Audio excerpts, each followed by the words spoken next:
کہ اگر آج ہم قرآن کی پیروی کریں گے اور صحابہ کرام کی پیروی کریں گے تو ہمارے سارے مسائل حل ہو جائیں گے. ہم صحابہ کے پیچھے ہمیں چلنا چاہیے. یہی وہ رستہ ہے کہ جس کو نبی صلی اللہ علیہ وآلہ وسلم نے چھوڑا، قرآن اور صحابہ. اس لیے ان کی سنت، ان کا عمل ہمارے لیے مشعل راہ ہے. اہل البیت کا نام تک نہیں لیتے یہ. کیا آپ جس شیعت کو آپ قبول کر رہے ہیں، کیا آپ واقعی میں رافضی شیعہ ہیں؟ یعنی وہ رافضی شیعہ جو خلفائے ثلاثہ کی عام طور پر جو اہل سنت سمجھتے توہین کرتا ہے. نحمدہ ونصلی ونسلم علی رسولہ الکریم، اما بعد، فاعوذ باللہ من الشیطان الرجیم، بسم اللہ الرحمن الرحیم.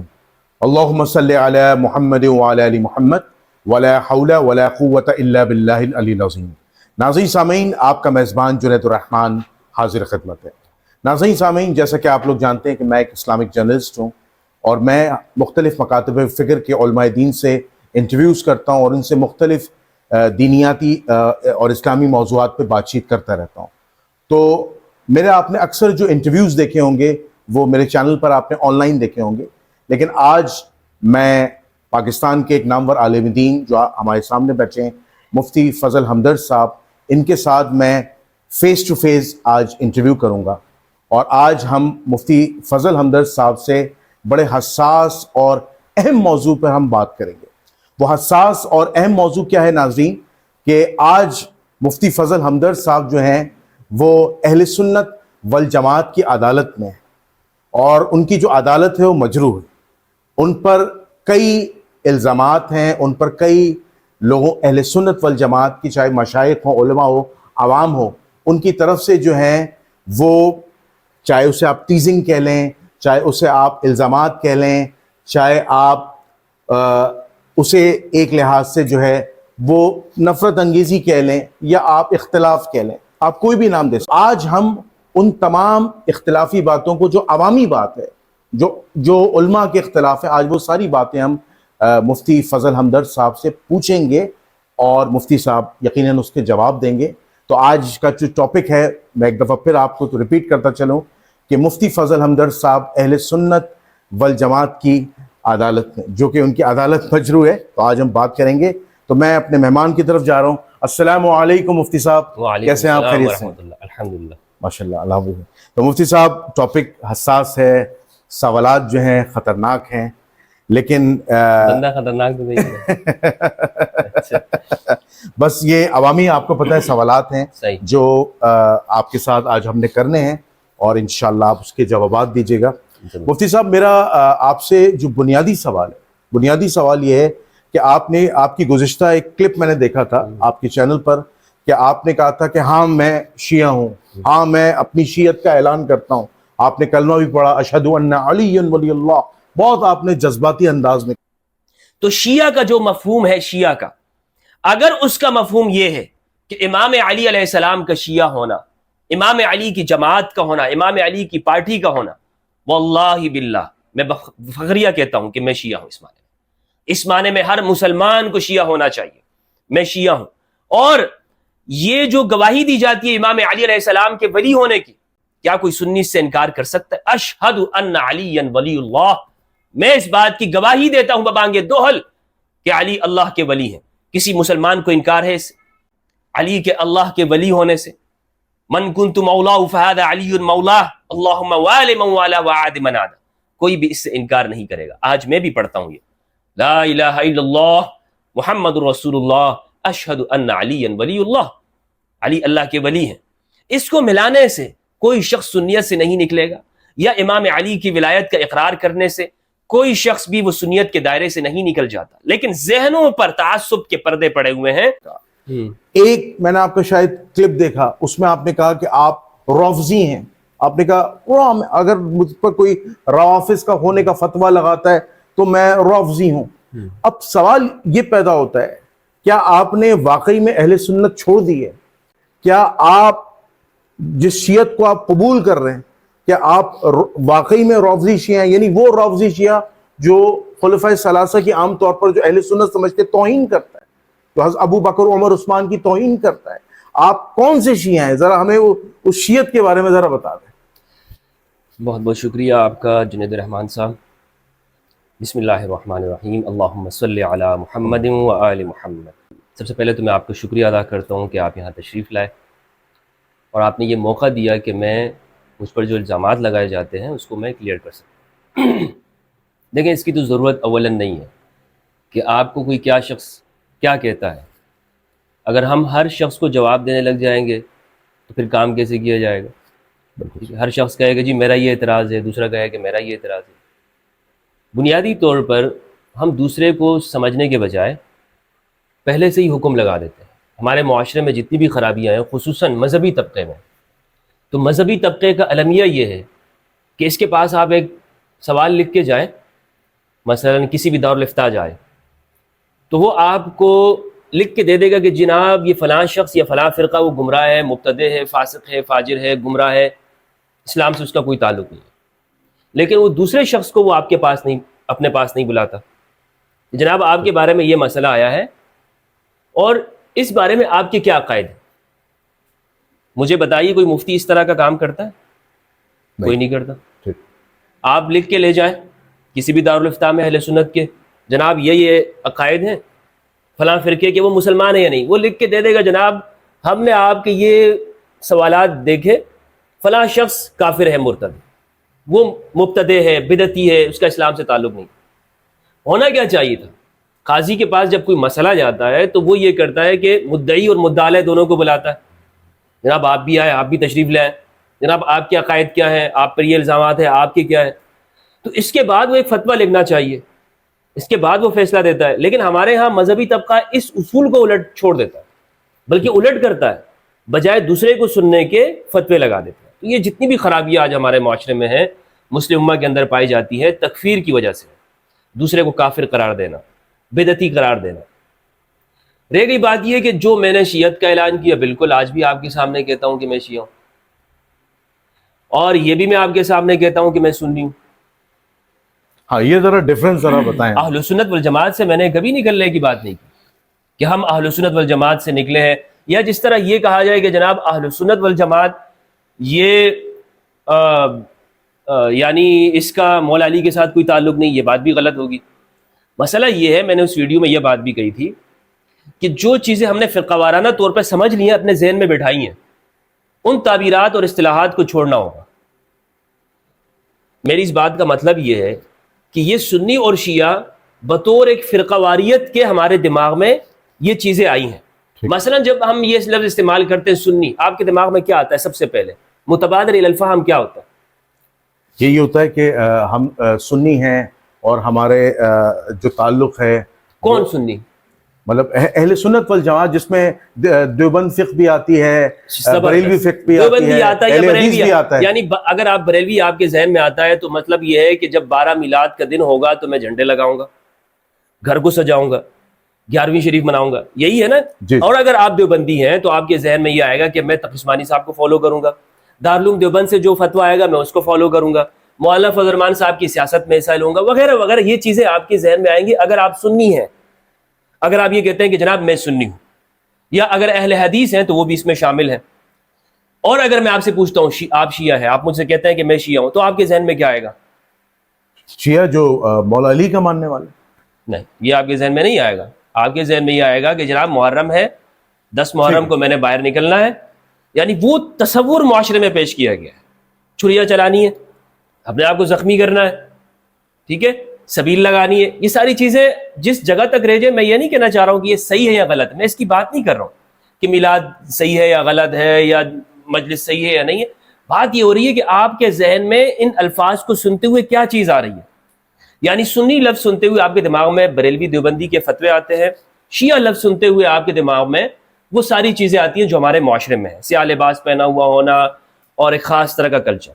مجھے بتائیے سنت کا مطلب کیا ہے؟ سنت کا مطلب یہ ہے کہ محمد رسول اللہ صلی اللہ علیہ وآلہ وسلم کی اتباع کرنا، آپ کی سنت کی پیروی کرنا. وہ آپ کے دماغ میں کیوں نہیں آیا؟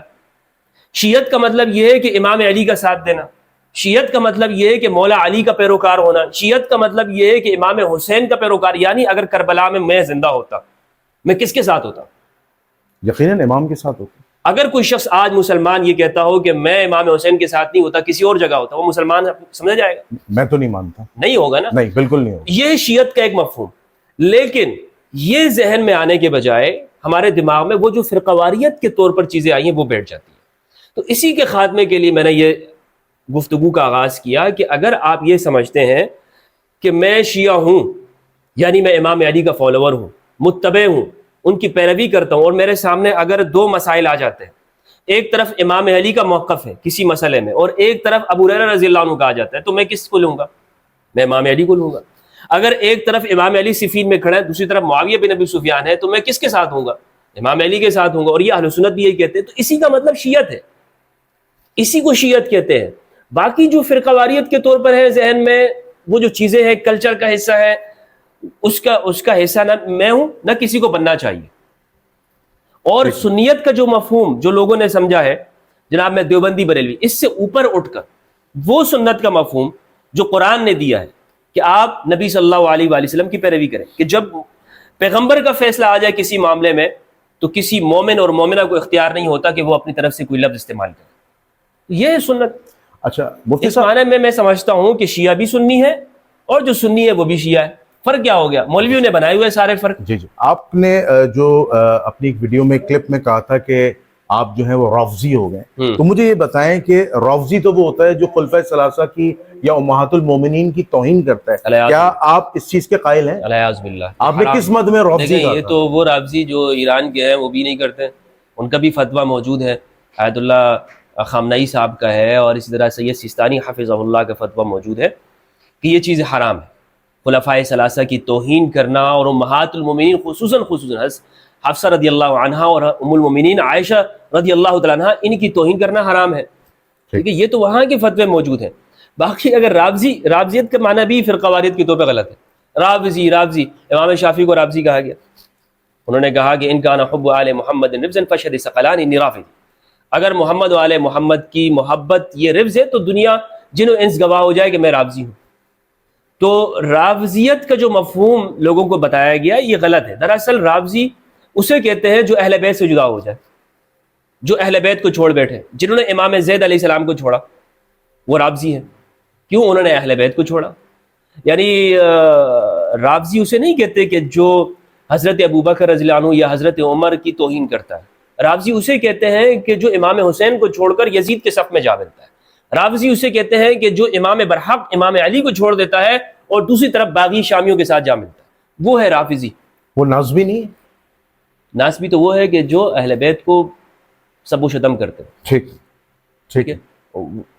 ایک مطلب میں آپ کو بتا رہا ہوں رافضی کا. جی وہ بھی ہے. رفض کا مطلب تو یہ نا کہ چھوڑ دینا. ٹھیک ہے. آپ چھوڑ دیں. مثلا آج آپ سے کسی چیز کا مطالبہ کیا جاتا ہے، آپ کہہ دیں کہ میں اس کو نہیں مانتا، تو آپ کہیں گے فرافضت، میں نے اس کو چھوڑ دیا. تو رفض کا تو ایک لغوی معنی ہی ہے، اس معنی میں تو وہ بھی رافضی ہیں. لیکن آل محمد کو چھوڑنے والے دراصل رافضی ہیں. ٹھیک. اچھا مفتی صاحب، ایک اور بڑا اہم سوال آپ سے، کیونکہ آپ نے اپنی شیعت کا اعلان کیا ہے اور آپ منہج قرآن و اہل بیت سے شیعت کا جو منہج قرآن و اہل بیت جو میں سمجھا، جو آپ نے پری ڈیفائن کیا کہ میں ہر معاملے میں قرآن و اہل بیت کے ساتھ ہمارے نے لکھا ہے. شاہ عبدالعزیز محدث دہلوی رحمہ اللہ نے تحفہ اثنا عشریہ جو شیعت کے رد میں کتاب لکھی، معرکۃ الآراء کتاب ہے، اس میں انہوں نے لکھا ہے کہ اہل سنت اصل شیعہ ہے. اچھا انہوں نے لکھا ہے اصل شیعہ اہل سنت ہے. اصل شیعہ اہل سنت. کیا امام علی کے پیروکار سنی نہیں ہیں؟ بالکل. کیا امام علی سنت رسول پر عمل نہیں کرتے تھے نا؟ تو ان کے پیروکار وہ سنی ہے اور ان کے پیروکار شیعہ ہے.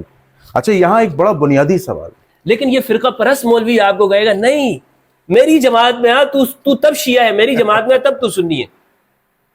انہوں نے ٹھپا لگایا ہوا ہے. اس ٹھپے اچھا اسی وجہ سے امت مسلمہ لڑتی ہے، ایک دوسرے کے گریبان پکڑتی ہے. شیعہ سنی کی مسجد میں نہیں جائے گا، سنی شیعہ کی مسجد میں نہیں جائے گا، اور پھر پلس یہ سنیوں کی پھر اپنی تقسیم ہے. یہ سیاہ رنگ والے ہیں، یہ سفید رنگ والے مولوی ہیں، یہ ہرے رنگ والے مولوی ہیں. انہوں نے اپنے کلر بنائے ہوئے ہیں، انہوں نے اپنی مسجد کے باہر لکھا ہوا ہے سنی حنفی فلاں فلاں فلاں، اس مسجد میں فلاں فرقے کا عالم بنا ہے. یہ کہاں کی سنت ہے؟ یہ اہل سنت والجماعت کا نام ہے. بھائی اگر سنی آپ سب ہو، آپ خود کو کہتے ہو ماشاء اللہ دنیا میں ہم سنی اتنے، تو آپ کو یہ لکھنے کی ضرورت ہی نہیں تھی.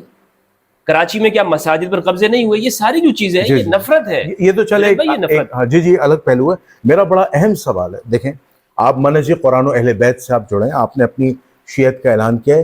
میں اسلام کے بنیادی عقیدے کی بات کر رہا ہوں. آپ کو پتہ ہے کہ شیعوں کے اندر ایک, چاہے آپ ٹولہ کہہ لیں یا کچھ لوگ کہہ لیں یا ایک چھوٹی سی جماعت کہہ لیں, جو تحریف قرآن کے قائل ہیں, جو قرآن کو نعوذ باللہ ثم نعوذ باللہ جو ہے نامکمل کہتے ہیں کہ آیات غائب ہو گئیں, یا امام علی کے متعلق وہ آیات تھیں تو مولا علی کا نام ہٹا دیا گیا. اس طرح کی باتیں, جس میں اہل تشیعوں کے ایک عالم ہیں جو امریکہ سے بیٹھتے ہیں, وہ اکثر و بیشتر کہتے ہیں قرآن ناقص ہے, جناب حسن اللہ یاری صاحب. اور انہوں نے ایک پوری دنیا کے اندر ایک تماشا کھڑا کر دیا, قرآن مجید کو تختہ مشق بنا دیا ہے کہ قرآن نعوذ باللہ نامکمل ہے, قرآن میں تحریف ہو گئی ہے. تو آپ مجھے یہ بتائیں کہ منہج اہل بیت, کہ اگر آپ اپنے آپ کو ذمہ دار کہتے ہیں, آپ نے اپنی شیعت کا اعلان کیا ہے, تو کیا آپ قرآن کو مکمل مانتے ہیں؟ آپ کا قرآن کے بارے میں عقیدہ کیا ہے؟ یہ ایک بڑا بنیادی مسئلہ ہے مفتی صاحب, بہت بڑا بنیادی مسئلہ ہے. میں شیعت کا اعلان کیا ہے, لیکن میں ساتھ میں آپ سنی کا لفظ استعمال کریں نا, سنیت کا اعلان نہیں کیا. میں سنی تو ہیں آپ, ہاں سنی ہی ہوں میں, ٹھیک ہے, سنانے والے سنی تو نہیں ہیں, اہل سنت والجماعت سے. اچھا. جہاں تک بات یہ ہے کہ جن شخص کا صاحب کا آپ نے نام لیا, مجھے نہیں معلوم کہ اس بارے میں ان کی ڈیٹیل. وہ تو کہتے ہیں اہل سنت کی, بخاری مسلم کے اندر جو ہے وہ روایت ہے کہ قرآن ناقص ہے, بکری کھا گئی حضرت عائشہ کی, اس طرح کی روایات ہیں. اہل سنت کا ہو یا شیعہ کا ہو, سب کا اتفاق ہے کہ قرآن جو آج ہمارے سامنے موجود ہے, جو مابین الدفتین ہے, یہ مکمل ہے. ٹھیک ہے, میرے خیال میں نہیں ہے کہ شیعوں میں یا رافضیوں میں کوئی ایسا طبقہ ہو, بہت کم ہوگا کہ جو یہ بات کرتے ہوں گے کہ یہ قرآن نامکمل ہے. لیکن ان کا مطلب بھی یہ نہیں ہوتا, یعنی اگر میں جس طرح سے سمجھا ہوں, وہ بھی یہ نہیں کہنا چاہتے کہ یہ قرآن وہ اصل قرآن ہے نہیں کہ جو رسول اللہ کے زمانے میں تھا. ان کا مطلب یہ ہوتا ہے کہ بعد میں چونکہ روایات ایسی ملتی ہیں جو کہ اہل سنت کی کتابوں میں بھی ہیں, جس سے معلوم یہ ہوتا ہے کہ اس سے اس کی جمع اور تدوین کے اندر دیانتداری سے کام نہیں لیا گیا. ان کا موقف یہ ہوتا ہے, مثلا کچھ آیات نکالی گئی ہیں وغیرہ وغیرہ, وگرنہ تو اس قرآن کو وہ بھی اس کی عبادت, اس کی تلاوت کو عبادت سمجھتے ہیں, تعبداً اس کو پڑھتے ہیں, ان کی مساجد میں یہ ہوتا ہے. تو مطلب ان کا یہ ہوتا ہے. اور پھر رہ گئی بات یہ کہ کوئی شخص اگر یہ کہتا ہے کہ قرآن نامکمل ہے, تو اس کا اسلام سے کوئی تعلق نہیں, اور یہ اس پہ اہل شیعہ کا, اہل تشیع کا فتویٰ موجود ہے. شیعہ قرآن مجید کو مانتے ہیں, میں نے ان کے علماء سے پوچھا ہے.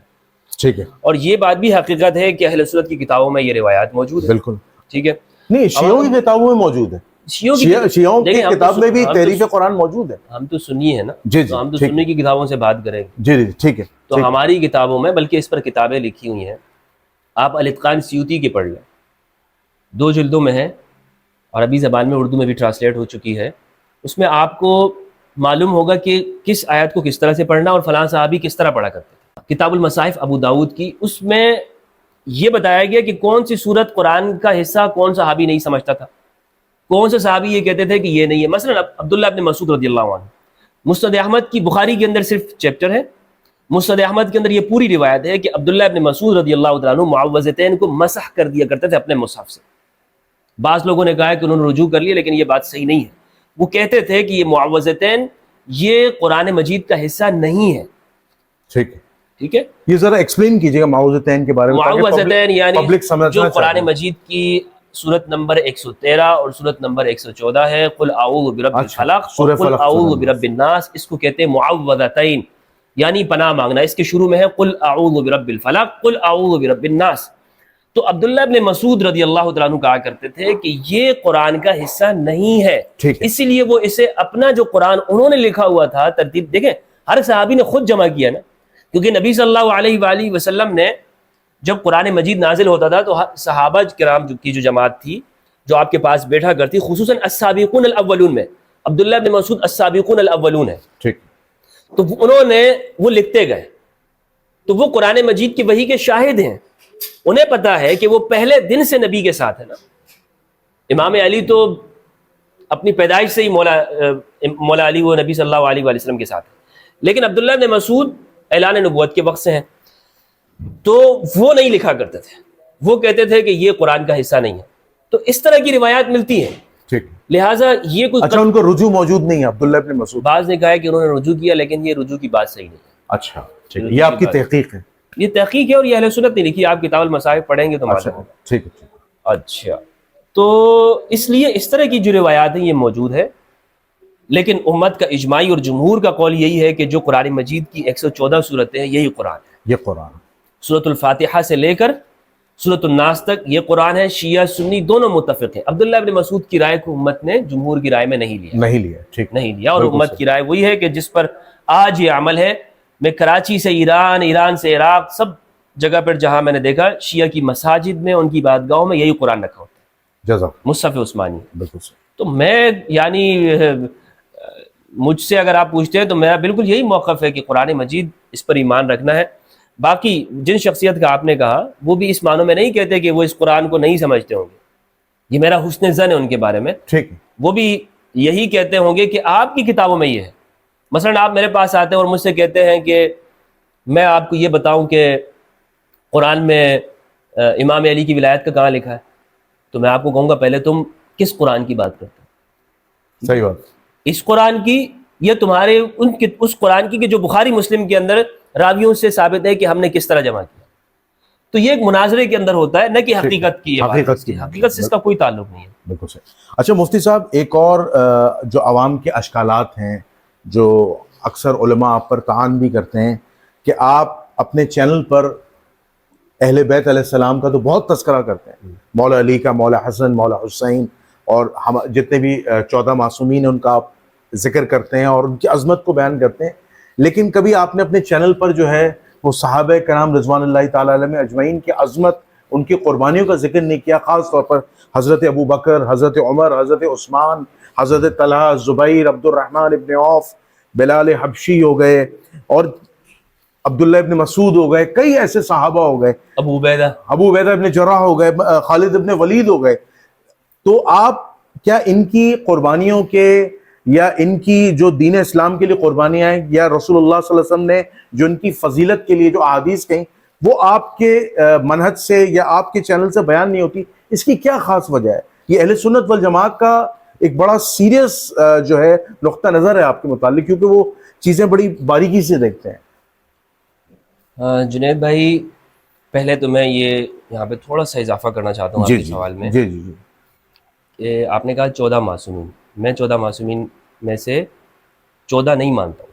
اچھا ٹھیک ہے، میں معصومین کا قائل نہیں ہوں، میں رسول اللہ صلی اللہ علیہ وآلہ وسلم کو معصوم مانتا ہوں، ٹھیک، اور اصحاب کسا، ٹھیک، اصحاب کسا کون کون سے ہیں؟ امام علی، امام حسن، امام حسین، سیدہ زہرا اور نبی صلی اللہ علیہ وآلہ وسلم، یہ 5 ذوات قدسیہ جن کو 5 تن پاک بھی کہتے ہیں اور اصحاب کسا بھی کہا جاتا ہے۔ ٹھیک ہے، اور یہی امام زید کا موقف بھی تھا، زیدیہ جو ہمارے یمن میں ہے، ان کا یہی نقطہ نظر ہے۔ یہ بات مجھے معلوم ہوا میری اپنی تحقیق کے بعد۔ تو باقی جو اہل البیت علیہ السلام میں سے ہیں ان کو معصوم نہیں مانتا ہوں۔ شیعہ تو مانتے ہیں معصوم، 14 معصومین ہیں ہمارے، ان کا تو ایمان ہے، اس پر آپ کیا کہیں گے؟ یہ عقیدہ ہے نا، جی نہیں، ان کا ایمان عقیدہ جو کہہ لیں آپ۔ اچھا، وہ آپ اگر ان سے بحث میں جائیں گے وہ تو دلیلیں پیش کرنا شروع کر دیں گے۔ ٹھیک ہے، دلائل ان کے پاس ہوں گے، جی، لیکن دیکھیں ہمارے پاس جو ہماری کتابوں میں، اہل سنت کی کتابوں میں اور صحابہ کرام سے جو روایات مروی ہیں اور آیت تطہیر کے اندر جو روایات ہیں، خصوصاً حضرت عائشہ رضی اللہ عنہا سے یا ام المومنین ام سلمہ سے، جس طرح ترمذی میں ہے، وہ یہ ہے کہ یہ اصحاب کسا ہے، جن کے بارے میں نبی صلی اللہ علیہ وسلم نے فرمایا اللہم ہؤلاء اہل بیتی وخاصتی، یہ وہ اہل البیت ہیں۔ تو اس لیے جو شیعہ کا عقیدہ ہے وہ عقیدہ ہے۔ میرے شیعہ علماء سے بات بھی، دیکھیں یہ عقیدہ کا جو لفظ ہے نا، عقیدہ، اس پہ بھی میری ایک خاص تحقیق ہے۔ اچھا ٹھیک، یہ عقیدہ یہ قرآن میں کہیں پر بھی نہیں ہے، یہ لوگوں نے بنایا ہوا عقیدہ، یعنی اہل سنت کے عقائد، انہوں نے اپنے ایک عقائد کی لسٹ جاری کی ہے، جو اس پہ پورا اترتا ہے وہ ہمارا بندہ ہے، جو پورا نہیں اترتا وہ ہمارا بندہ نہیں ہے۔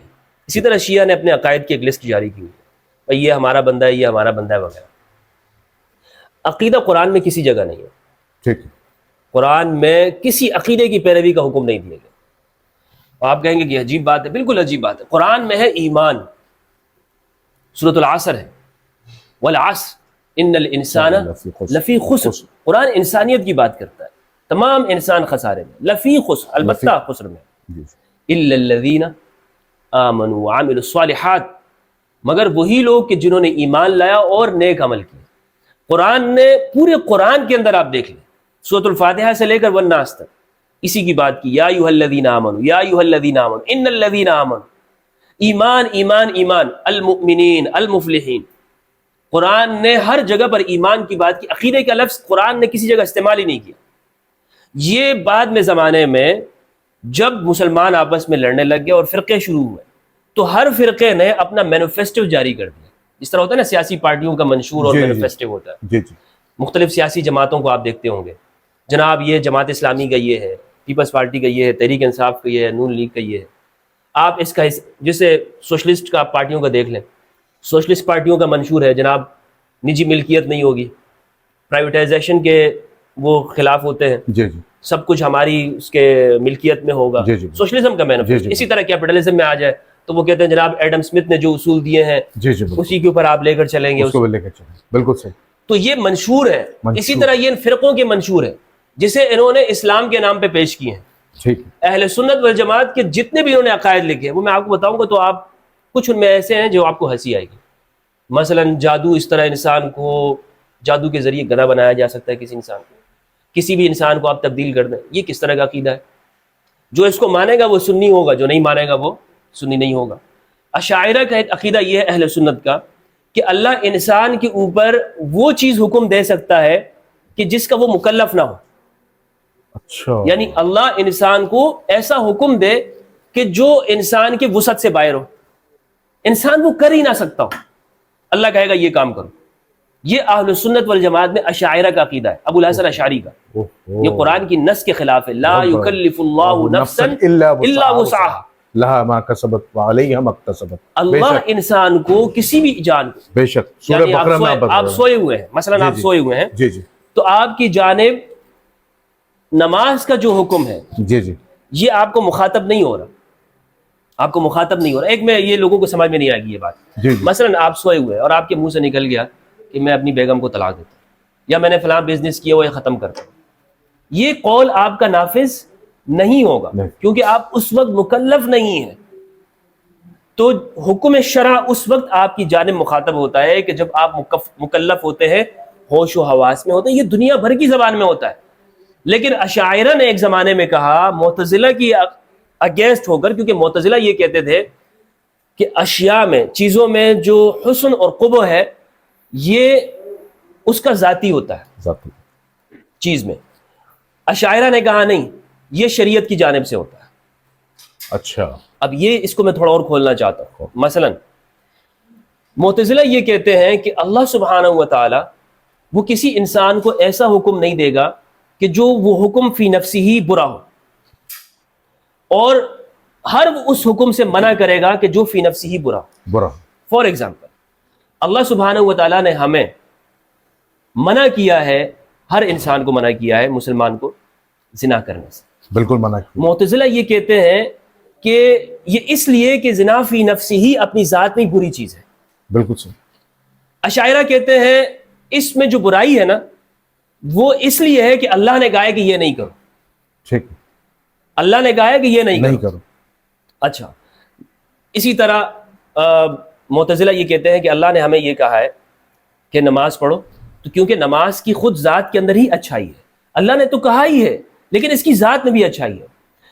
اشاعرہ کہتے ہیں نہیں، جو چیزیں کچھ چیزیں ایسی ہوتی ہیں جو فی نفسی بری ہوتی ہیں لیکن اللہ کے کہنے کی وجہ سے وہ چیزیں اچھی ہو جاتی ہیں۔ مثال کے طور پر جہاد ہے، کیونکہ اس کے اندر مار کٹائی ہے، دوسرے کا خون بہایا جا رہا ہے، یہ اچھی بات نہیں ہے، لیکن چونکہ اللہ نے کہا ہے تو یہ ہمارے لیے کیا ہو گیا؟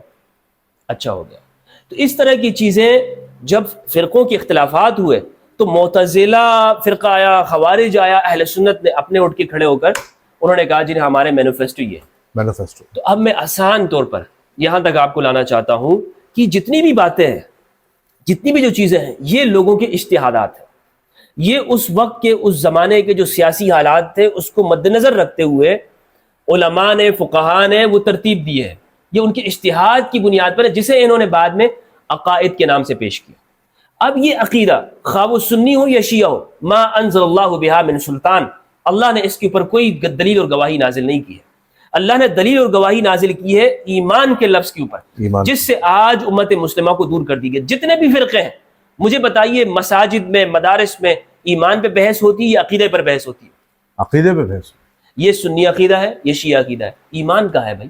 ایمان پہ کہیں بات اگر یہ عقیدے کو چھوڑ کر ایمان کا لفظ استعمال کرتے، سنی شیعہ جھگڑا ہوتا؟ کبھی نہیں ہوتا، کبھی کیونکہ نہیں۔ سب مومن ہیں، سب قرآن مجید کے دیے ہوئے جتنی بھی آیات ہیں سب پر ایمان رکھتے ہیں، تو جھگڑا کس کا ہے؟ مولوی نے کھڑا کیا ہوا ہے، مولوی نے، کیونکہ آپ دیکھ لیں کہ بات جو وہ زمانہ ہے جب اچھا آپ بھی تو مولوی ہیں؟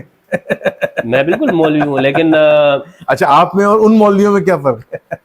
اصل میں بات یہ ہے کہ میں کسی فرقے سے اٹیچ نہیں، بالکل صحیح، اور دوسری بات یہ ہے کہ میں مولائی ہوں، ماشاءاللہ میں امام علی کا پیروکار، ماشاءاللہ ماشاءاللہ، امام علی کا وہ پیروکار۔ اگر یعنی شیعہ فرقے کو اگر آپ دیکھیں نا تو ان کی عقیدت ہے، اور مجھ سے زیادہ عقیدت ہوگی امام علی کے ساتھ، لیکن میں جس جگہ پر امام علی کو سمجھتا ہوں اور سیدہ زہرا کو سمجھتا ہوں، ماشاءاللہ یہ میرا دل جانتا ہے، ماشاءاللہ، جو میرا ان کے ساتھ تعلق ہے، اہل البیت کے ساتھ میرا جو تعلق ہے۔ تو مولائی اپنے آپ کو اس معنی میں کہتا ہوں، مولوی بھی ٹھیک ہے، آپ یہ کہیں کہ مدارس سے فارغ تحصیل ہونا، بالکل اس معنی میں آپ اچھا مولوی مفتی صاحب، ہمارا وہ جو سوال کا جو دوسرا حصہ تھا کہ آپ صحابہ کی جو ہے فضیلت بیان نہیں کرتے، جی جی بالکل، یہ بڑا اہم پہلو تھا، چاہے حضرت عمر ہو، حضرت ابو بکر ہو، حضرت عثمان ہو، لیکن اس سوال میں والے۔ انکار کب کرتا ہوں؟ اچھا اچھا، میں نے انکار نہیں کب فضیلت بھی تو آپ نے بیان نہیں کی نا۔ لیکن جو فضائل ہیں اس طرح ہم یوں نہیں کہنا چاہیے نا کہ فلاں اچھا یہ آپ کے اوپر نا ایک ٹارگٹ ہے اہل سنت عوام کا، یار یہ قرآن و اہل بیت دوسرے صحابہ کی بھی تو عظمت بیان کریں۔ دیکھیں نبی صلی اللہ علیہ وآلہ وسلم نے اس امت کے لیے کیا چیز چھوڑے ہے؟ قرآن و اہل البیت یا قرآن اور صحابہ؟ قرآن و اہل بیت، قرآن و اہل البیت۔ تو امت کو دعوت کس چیز کی دینی چاہیے؟ قرآن و اہل البیت کی۔ لیکن اچھا اس لیے نہیں میں ان کا ذکر نہیں کرتا ہوں کہ ان کے کوئی فضائل نہیں ہوں گے یا ان کو کوئی مقام و مرتبہ نہیں ہوگا۔ دراصل ہمارے معاشرے میں مذہبی طبقات نے اہل البیت کا ذکر ہی چھوڑ دیا اور ان کو یہ مخصوص کر دیا کہ یہ شیعہ کے ہو گئے۔ تو ایک سنی ہونے کی حیثیت سے میری ذمہ داری ہے کہ میں اہل البیت علیہ السلام کا وہ ذکر کروں کہ جو ہمارے طبقے نے چھوڑا ہوا ہے۔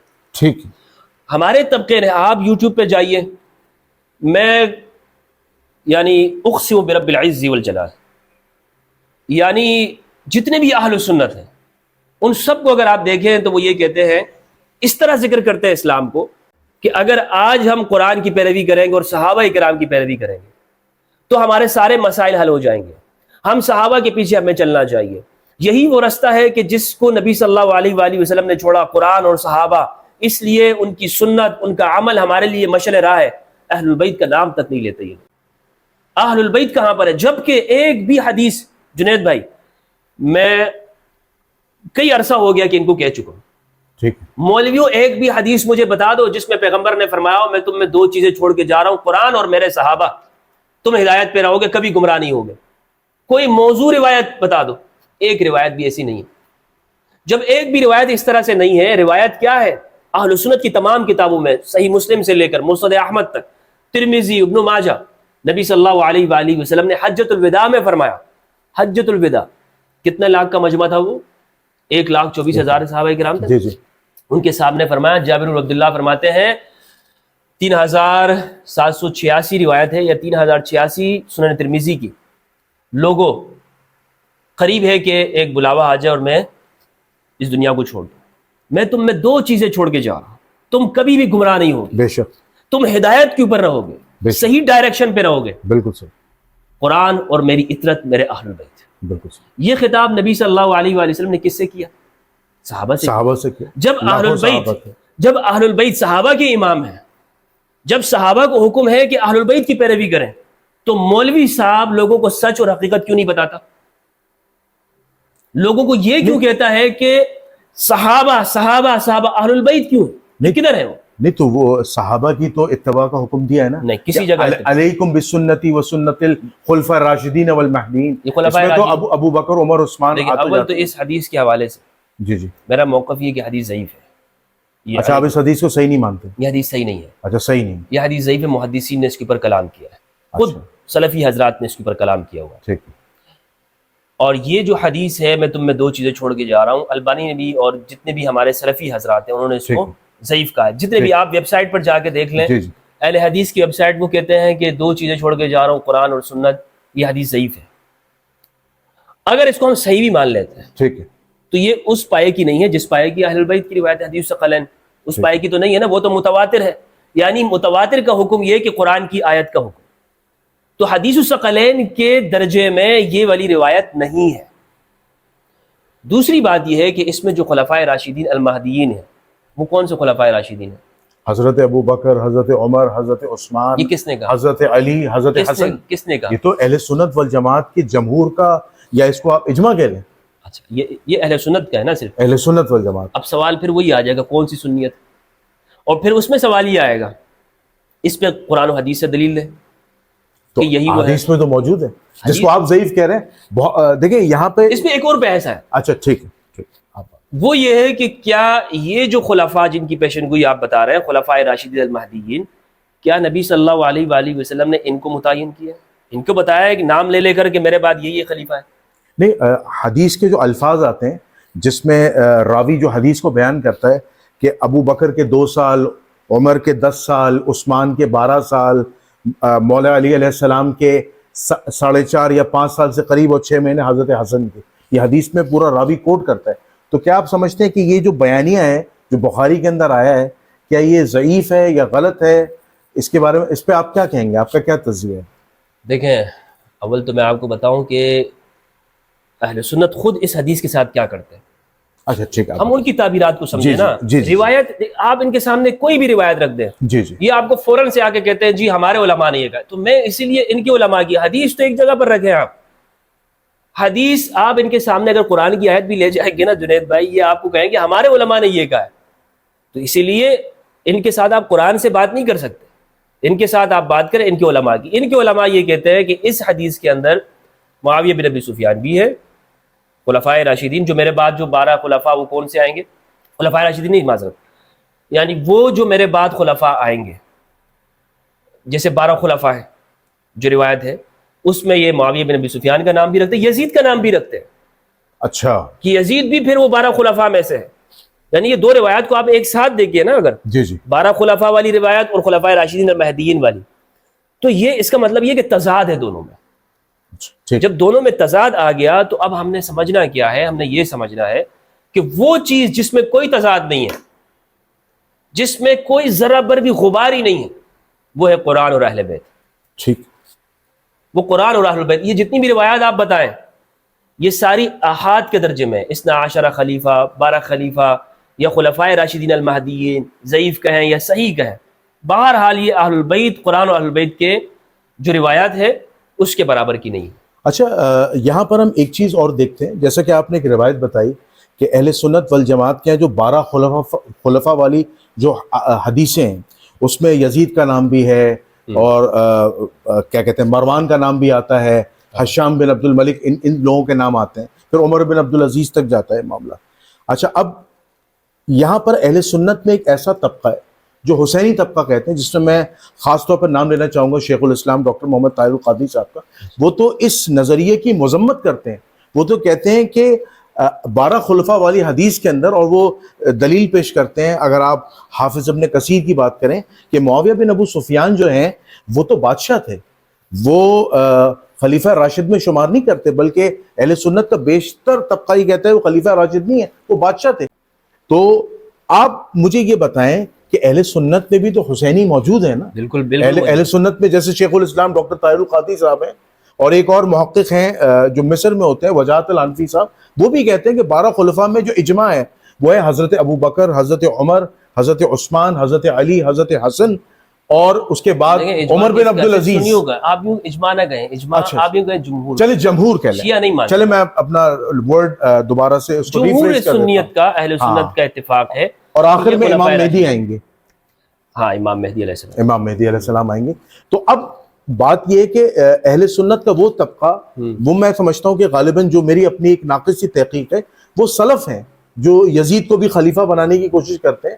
لیکن میں یہ کہنا چاہ رہا ہوں کہ آپ ان سنیوں کے بارے میں کیا کہتے ہیں جس میں ڈاکٹر طاہر القادری صاحب ہیں، یا مجھ جیسے کو کہہ لیں کہ میں نے تحقیق کی اور اپنی اصلاح کی کہ میں یزید کو خلیفہ راشد نہیں کہتا، میں تو اس کو فاسق و فاجر کہتا ہوں، لیکن میں ان کے فسق کا قائل ہوں، میں مولا علی کے ساتھ کھڑا ہوں. تو اب ان حسینیوں کے بارے میں آپ کی کیا رائے ہے؟ دیکھیں بالکل بلا شک و شبہ ان کی جو خدمات ہیں یا ان کی جو گفتگو جو عقائد ہیں وہ تعریف کے قابل ہے، لیکن میں یہ سمجھتا ہوں کہ اس امت نے جی جی اجتماعی طور پر وہ حدیث ثقلین کے ساتھ وہ معاملہ نہیں کیا جو کرنا چاہیے تھا. مثلا یہ جو آپ کا سوال تھا نا کہ میں صحابہ کی تعریف نہیں کرتا، اس کا میں آپ کو جی جواب جی جی جی دیکھیں، میں صحابہ کرام کی تعریف کرتا ہوں. کیا آپ امام علی کو صحابی نہیں مانتے؟ کیا ہمارے اہل سنت وہ سیدہ زہرا کو صحابیہ نہیں مانتے؟ جی. اگر آپ میرا عقیدہ مجھ سے پوچھیں، عمار بن یاسر صحابی نہیں ہیں؟ بے شک بے شک. ابو ذر غفاری ہیں، جی جی مقداد بن اسود ہیں، بہت بڑے. میں اپنا عقیدہ آپ کو بتاؤں کیونکہ آپ نے مجھ سے ایک سوال کیا ہے. میں رسول خدا صلی اللہ علیہ وآلہ وسلم کے بعد اس امت میں جو افضل ترین شخصیت ہے، میرا عقیدہ ہو سکتا ہے ناظرین مجھ سے وغیرہ، میں مولا علی کو مانتا ہوں. میں مولا علی علیہ السلام کو اپنا امام بھی مانتا ہوں، انہیں خلیفہ راشد بھی مانتا ہوں، اور میں ان کی اتباع کو واجب بھی سمجھتا ہوں. اور میری پھر تو آپ وہ معروف معنی میں شیعہ ہو گئے اور سنیت سے نکل گئے. چلیں آپ کہہ لیں. اچھا میں یہی وہ چیز ہے، یہی وہ بات ہے. اگر آپ وہ کہتے ہو، ہمارے ہاں یہ بات اگر آپ کسی بریلوی کے پاس جا کے کہیں نا، وہ آپ کو کہے گا کہ یہ اعلیٰ حضرت کے عقائد کے خلاف ہے. وہ آپ سے پورا اسٹامپ پیپر پہ لکھوائیں گے، جناب نہیں، آپ یوں کہیں کہ میں سب سے اول یہ جو ترتیب ہے حضرت ابوبکر رضی اللہ عنہ، ان کو، پھر عمر، پھر یہ سارے رضی اللہ عنہ، ان کو مانتا ہوں، اور میرا گمراہ اور رافضیوں کے ساتھ کوئی تعلق نہیں ہے، اور میں کلمہ پڑھتا ہوں لا الہ الا اللہ محمد رسول اللہ. اب سے دوبارہ سے کلمہ پڑھوائیں گے. یہی وہ جو چیز ہے جو لوگوں کے اندر تعصب آیا ہے، شدت آئی ہے، وہ ان بنیادوں پر آئی ہے کہ یہ جتنے بھی بعد میں پھر پیدا ہو گئے نا، انہوں نے لوگوں کو بجائے قرآن کی طرف لانے کے، اہل البیت کی طرف لانے کے، اپنی طرف لایا. جتنے بھی آپ یہ دیکھ لیے فرقے موجود ہیں، ان سے آپ پوچھیں جناب حدیث ثقلین کا کیا معیار ہے آپ کے نزدیک؟ کیا رکھتے ہیں حدیث الثقلین قرآن اور اہل البیت کو؟ یہ آپ کو کہیں گے ہم کہتے ہیں محبت کریں ان سے محبت رکھیں. آپ تو کیا رسول اللہ صلی اللہ علیہ وآلہ وسلم نے صرف محبت کے لیے چھوڑا یا اتباع کے لیے چھوڑا؟ آپ فلاں فلاں امام کی اتباع کرنے کو اپنے لیے باعث عار نہیں سمجھتے، اور آپ اپنے آپ کو فخریہ کہتے ہیں کہ میں فلاں امام کا پیروکار ہوں. لیکن اگر کوئی شخص یہ کہتا ہے کہ میں امام علی کا پیروکار ہوں، تو آپ اس کو شیعہ رافضی کہتے ہیں. یہ کیا ہے؟ یہ غلو ہے. غلو، یہ وہ غلو ہے کہ جو لوگوں میں بعد کے سیاسی حالات کے زمانے میں پیدا ہوا، اور جسے آج. اچھا، پھر آپ نے بات کی صفین کے حوالے سے. جی جی. دیکھیں صفین میں یہ جتنے بھی آپ نے نام لیے اہل سنت والجماعت کے اکابرین کا، ڈاکٹر طاہر القادری صاحب ہیں یا دیگر علماء کرام ہیں، یہ مجھے لگتا ہے کہ یہاں پر ایک اعتبار سے یہ لوگ کنفیوز ہیں. اچھا، یہ بھی کنفیوژن کے شکار ہے. مثلا باغی ہوتا ہے، وہ باغی جو ہے جس کو رسول اللہ نے باغی قرار دیا، اور جس کی واضح متواتر حدیث ہے، عمار تقتل الفئۃ الباغیہ. جلال الدین سیوطی نے اس کو متواتر کہا ہے، علماء کرام نے اس کو متواتر کہا ہے. ٹھیک ہے، یہ کئی طرق سے، خود عمر بن العاص سے بھی یہ مروی ہے. جی جی بالکل. عمر بن عاص سے بھی مروی ہے کہ جب ابو الغودیہ سے بھی مروی ہے حدیث عمار، وہ بھی جانتا ہے، اور عاطل عمار سے بھی مروی. خود جب عمر بن عاص نے معاویہ کے سامنے یہ روایت سنائی، عمار تقتل الفئۃ الباغیہ، تو انہوں نے کہا کہ ہاں ٹھیک ہے، لیکن انہوں نے تعویل کی ہم نے تھوڑی قتل کی، اس کو تو علی نے قتل کیا، کیونکہ وہ اس کو اگر ساتھ میں لاتے ہی نہیں، میدان میں ہمارے سامنے نیزوں کے سامنے رکھتے نہیں، تو یہ شہید کیوں ہوتے، مرتے کیوں؟ یعنی ہمارے سامنے رکھ دیا نا. تو اس کا جواب مولا علی نے دیا تھا کہ یہ تو پھر آپ اس طرح الزام نبی صلی اللہ علیہ وآلہ وسلم پر بھی لگائیں گے کہ احد کے دن حمزہ کو کیوں گھر سے لے کر آئے، نہ لے کر آتے ساتھ میں تو وہ شہید ہی نہ ہوتے. تو کہنے کا مقصد یہ ہے کہ یہ متواتر روایت ہے. اس متواتر روایت کے ہوتے ہوئے آپ یہ کہیں کہ نہیں، ہم پھر بھی سکوت رکھتے ہیں، ہم خاموشی رکھتے ہیں، ہم یہ کہتے ہیں ہم حق اگرچہ علی کے ساتھ ہے لیکن خاموش رہنا چاہیے. جب رسول اللہ خاموش نہیں ہوئے، جب پیغمبر نے بتا دیا اور علماء اور محدثین نے کتاب الفتن کے اندر اس کو روایت کر دیا، نقل کر دیا، تو پھر آپ کا یہ کہنا کہ نہیں آپ خاموشی رکھو، کف لسان کرو، میں یہ سمجھتا ہوں یہ ایک طرح کا نا انصافی ہے. بالکل یہ حق ادا کرنا نہیں ہے. بالکل. باقی ان کی محبت کرنا اہل البیت کے ساتھ، اس میں کوئی شک نہیں. اور میں کون ہوتا ہوں یا آپ کون ہے کہ ہم کسی کی محبت کو تولے ترازو کے اندر رکھیں کہ جناب یہ فلاں شخص اہل بیت سے محبت کرتا ہے یا نہیں کرتا. پہچان اسی سے ہوتی ہے کہ یہ قرآن اور اہل البیت کے ساتھ کہاں کھڑا ہے، اور پہچان اسی سے ہوتی ہے کہ یہ شخص امام حسین کے ساتھ ہے یا یزید اللعین کے ساتھ ہے، یہ امام علی کے ساتھ ہے یا یہ باقیوں شامیوں کے ساتھ ہے. بالکل. اچھا مفتی صاحب، اسی میں ایک بڑا اہم سوال بنتا ہے جس میں چاہتا ہوں کہ جہاں ماشاءاللہ اتنی جرات اور بہادری کے ساتھ آپ ایک ایک چیز کا، ایک ایک اعتراض کا آپ جواب دے رہے ہیں. میں گزشتہ ایک سال پرانی بات ہے، میں اپنے دوست ڈاکٹر ہاشم ابو فاطمہ، وہ ان کے چینل پہ میں گیا تھا، وہاں واقع کربلا کو میں نے پریزنٹ کیا تھا، امام علی مقام امام حسین علیہ السلام کی لازوال قربانیوں کا میں نے ذکر کیا، ان کے ساتھیوں کی۔ وہاں پر انجینئر محمد علی مرزا صاحب بھی آئے تھے، ان کے آگے میں نے ایک سوال رکھا تھا، اور بہت معذرت کے ساتھ کہ انہوں نے علمی خیانت سے کام لیا، انہوں نے اس سوال کے جواب میں ٹوسٹ پیدا کر دیا اور حق کو بیان نہیں کیا۔ جب حدیث عمار ہمارے سامنے ہے کہ عمار کو ایک باغی جماعت قتل کرے گی، عمار انہیں اللہ اور جنت کی طرف بلاتا ہوگا اور وہ جماعت جہنم کی طرف بلاتی ہوگی۔ ہمیں آپ کو یہ بات پتہ ہے وہ کون سی جماعت ہے؟ وہ امیر معاویہ کی جماعت ہے جو جہنم کی طرف بلاتی ہوگی، یہ بات فیکٹ ہے۔ اور حضرت امیر معاویہ کے آرڈر پر حضرت عمار کا قتل ہوا، اور قاتل جو ہے وہ ابو غودیہ ہے جو رضی اللہ عنہ ہے، ٹھیک ہے، اور انہیں اصحاب شجرہ میں شمار کیا جاتا ہے۔ جب ایک واضح حدیث ہے کہ عمار کا قاتل اور مال لوٹنے والا جہنمی ہے، اور شیخ ناصر الدین البانی نے واضح کہہ دیا کہ ابو الغودیہ رضی اللہ تعالیٰ جو اصحاب شجرہ میں سے ہیں وہ اس کی فضیلت سے فارغ ہو چکے ہیں، تو اب انجینئر صاحب نے کہا کہ نہیں، ہم کسی کی جنت و جہنم کا فیصلہ نہیں کر سکتے، ہو سکتا اللہ ان کو معاف کر دے۔ یہ کیا جواب ہوا جب رسول خدا نے ڈائریکٹ کہہ دیا کہ عمار کا قاتل اور مال لوٹنے والا جہنمی ہے، تو آپ ابو الغودیہ کو کہاں دیکھتے ہیں؟ کہ آپ سمجھتے ہیں کہ وہ اصحاب شجرہ کی فضیلت سے فارغ ہیں اور وہ اس حدیث کے زمرے میں آگئے، اس نرغے میں آگئے؟ اس کا مجھے واضح جواب چاہیے۔ انجینئر صاحب تو معذرت کے ساتھ علمی خیانت کر رہے ہیں۔ دیکھیں یہ جو قرآن میں ہے نا، جی جو اصحاب شجرہ کی جو فضیلت بیان کی، جی ان الذين يبايعونك تحت الشجرة فقد رضي الله عن المؤمنين اذ يبايعونك تحت الشجرة، اس میں قید ہے، یعنی قرآن کسی کو مطلق چھوٹ نہیں دیتا کہ بھائی آپ یہ ہے تو بس آپ جو چاہے آپ کرو۔ قرآن کہتا ہے، قید لگاتا ہے، اذ يبايعونك تحت الشجرة، جب وہ آپ کے ساتھ آپ کی بیعت کر رہے تھے شجرہ کے نیچے۔ اس کو بیعت رضوان اس لیے کہتے ہیں کہ قرآن مجید میں رضی اللہ عنہ کا لفظ استعمال ہوا، اور یہ رضی اللہ کا ٹائٹل جو ہے یہ سورۃ البینہ کے اندر ہے، یہ ہر مومن کے لیے سورۃ البینہ میں ہے کہ اللہ ہر اس شخص سے راضی ہے لمن خشی رب، جس نے اپنے رب کی خشیت رکھی۔ مجھ سے بھی اللہ راضی ہے، آپ سے بھی اللہ راضی ہے، ہمارے زاہد بھائی سے بھی اللہ راضی ہے، ہر مومن سے اللہ راضی ہے۔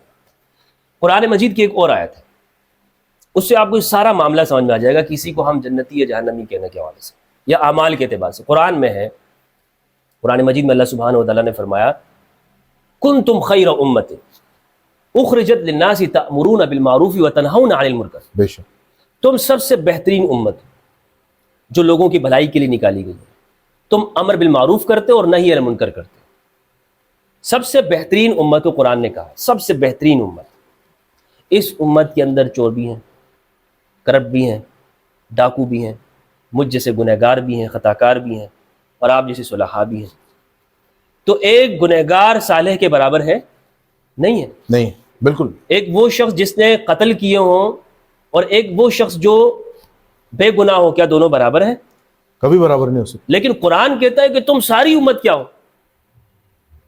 سب سے بہترین امت ہو۔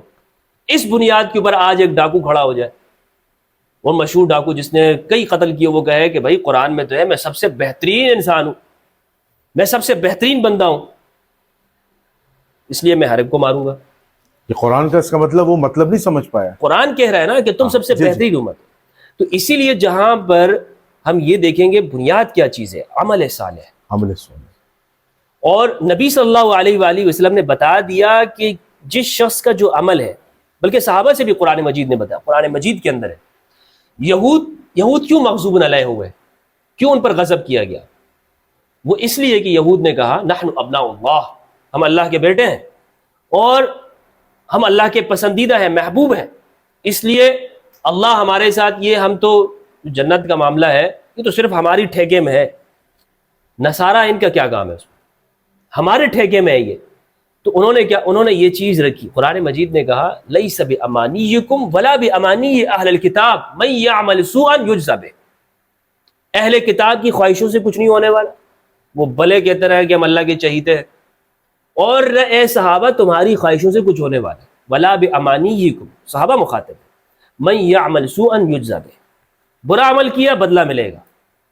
تو اس لیے قرآن کی آیت ایک جگہ پر ہے، آپ مجھے یہ نہیں کہہ سکتے کہ جناب فلاں شخص ہے اس کو تو یہ فضیلت حاصل ہے لہٰذا وہ قرآن کی اس آیت سے نکل جائے گا۔ جب پیغمبر نے ارشاد فرما دیا کہ جو عمار کو قتل کرنے والی جماعت ہے وہ باغی جماعت ہے، بات ختم۔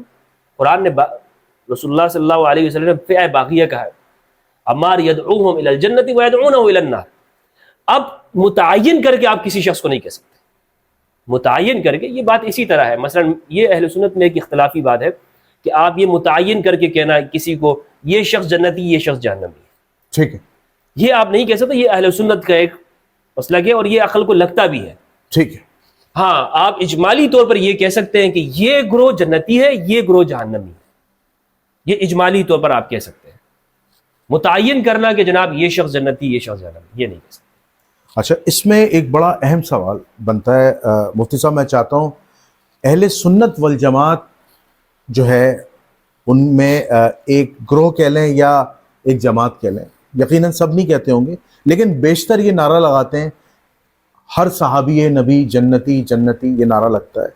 اور دوسرا نعرہ یہ لگتا ہے کہ اگر کوئی شخص کوئی مسلمان صحابہ کے متعلق یہ عقیدہ رکھتا ہے کہ صحابہ کرام فاسق تھے، فاجر تھے، گنہگار تھے اور اللہ تعالیٰ کل ان کی گرفت کرے گا اور وہ جہنم میں جائیں گے، تو انہوں نے کہا ہے وہ نعرہ لگاتے ہیں، اگر آپ کہیں تو میں پروگرام میں ان کا نام بھی لے لوں، علامہ ہشام الہی صاحب، وہ تو باقاعدہ لاہور سے بیٹھ کے نعرہ لگاتے ہیں کہ ابو بکر سے لے کر امیر معاویہ تک، امیر معاویہ سے لے کر طفیل طوسی تک نبی کا ہر صحابی جنتی ہے، یہ جنت میں جائیں گے اور ان پر جہنمی ہونے کا یا فسق و فجور ہونے کا یا فاسق ہونے کا کوئی فتویٰ ہی نہیں ہے۔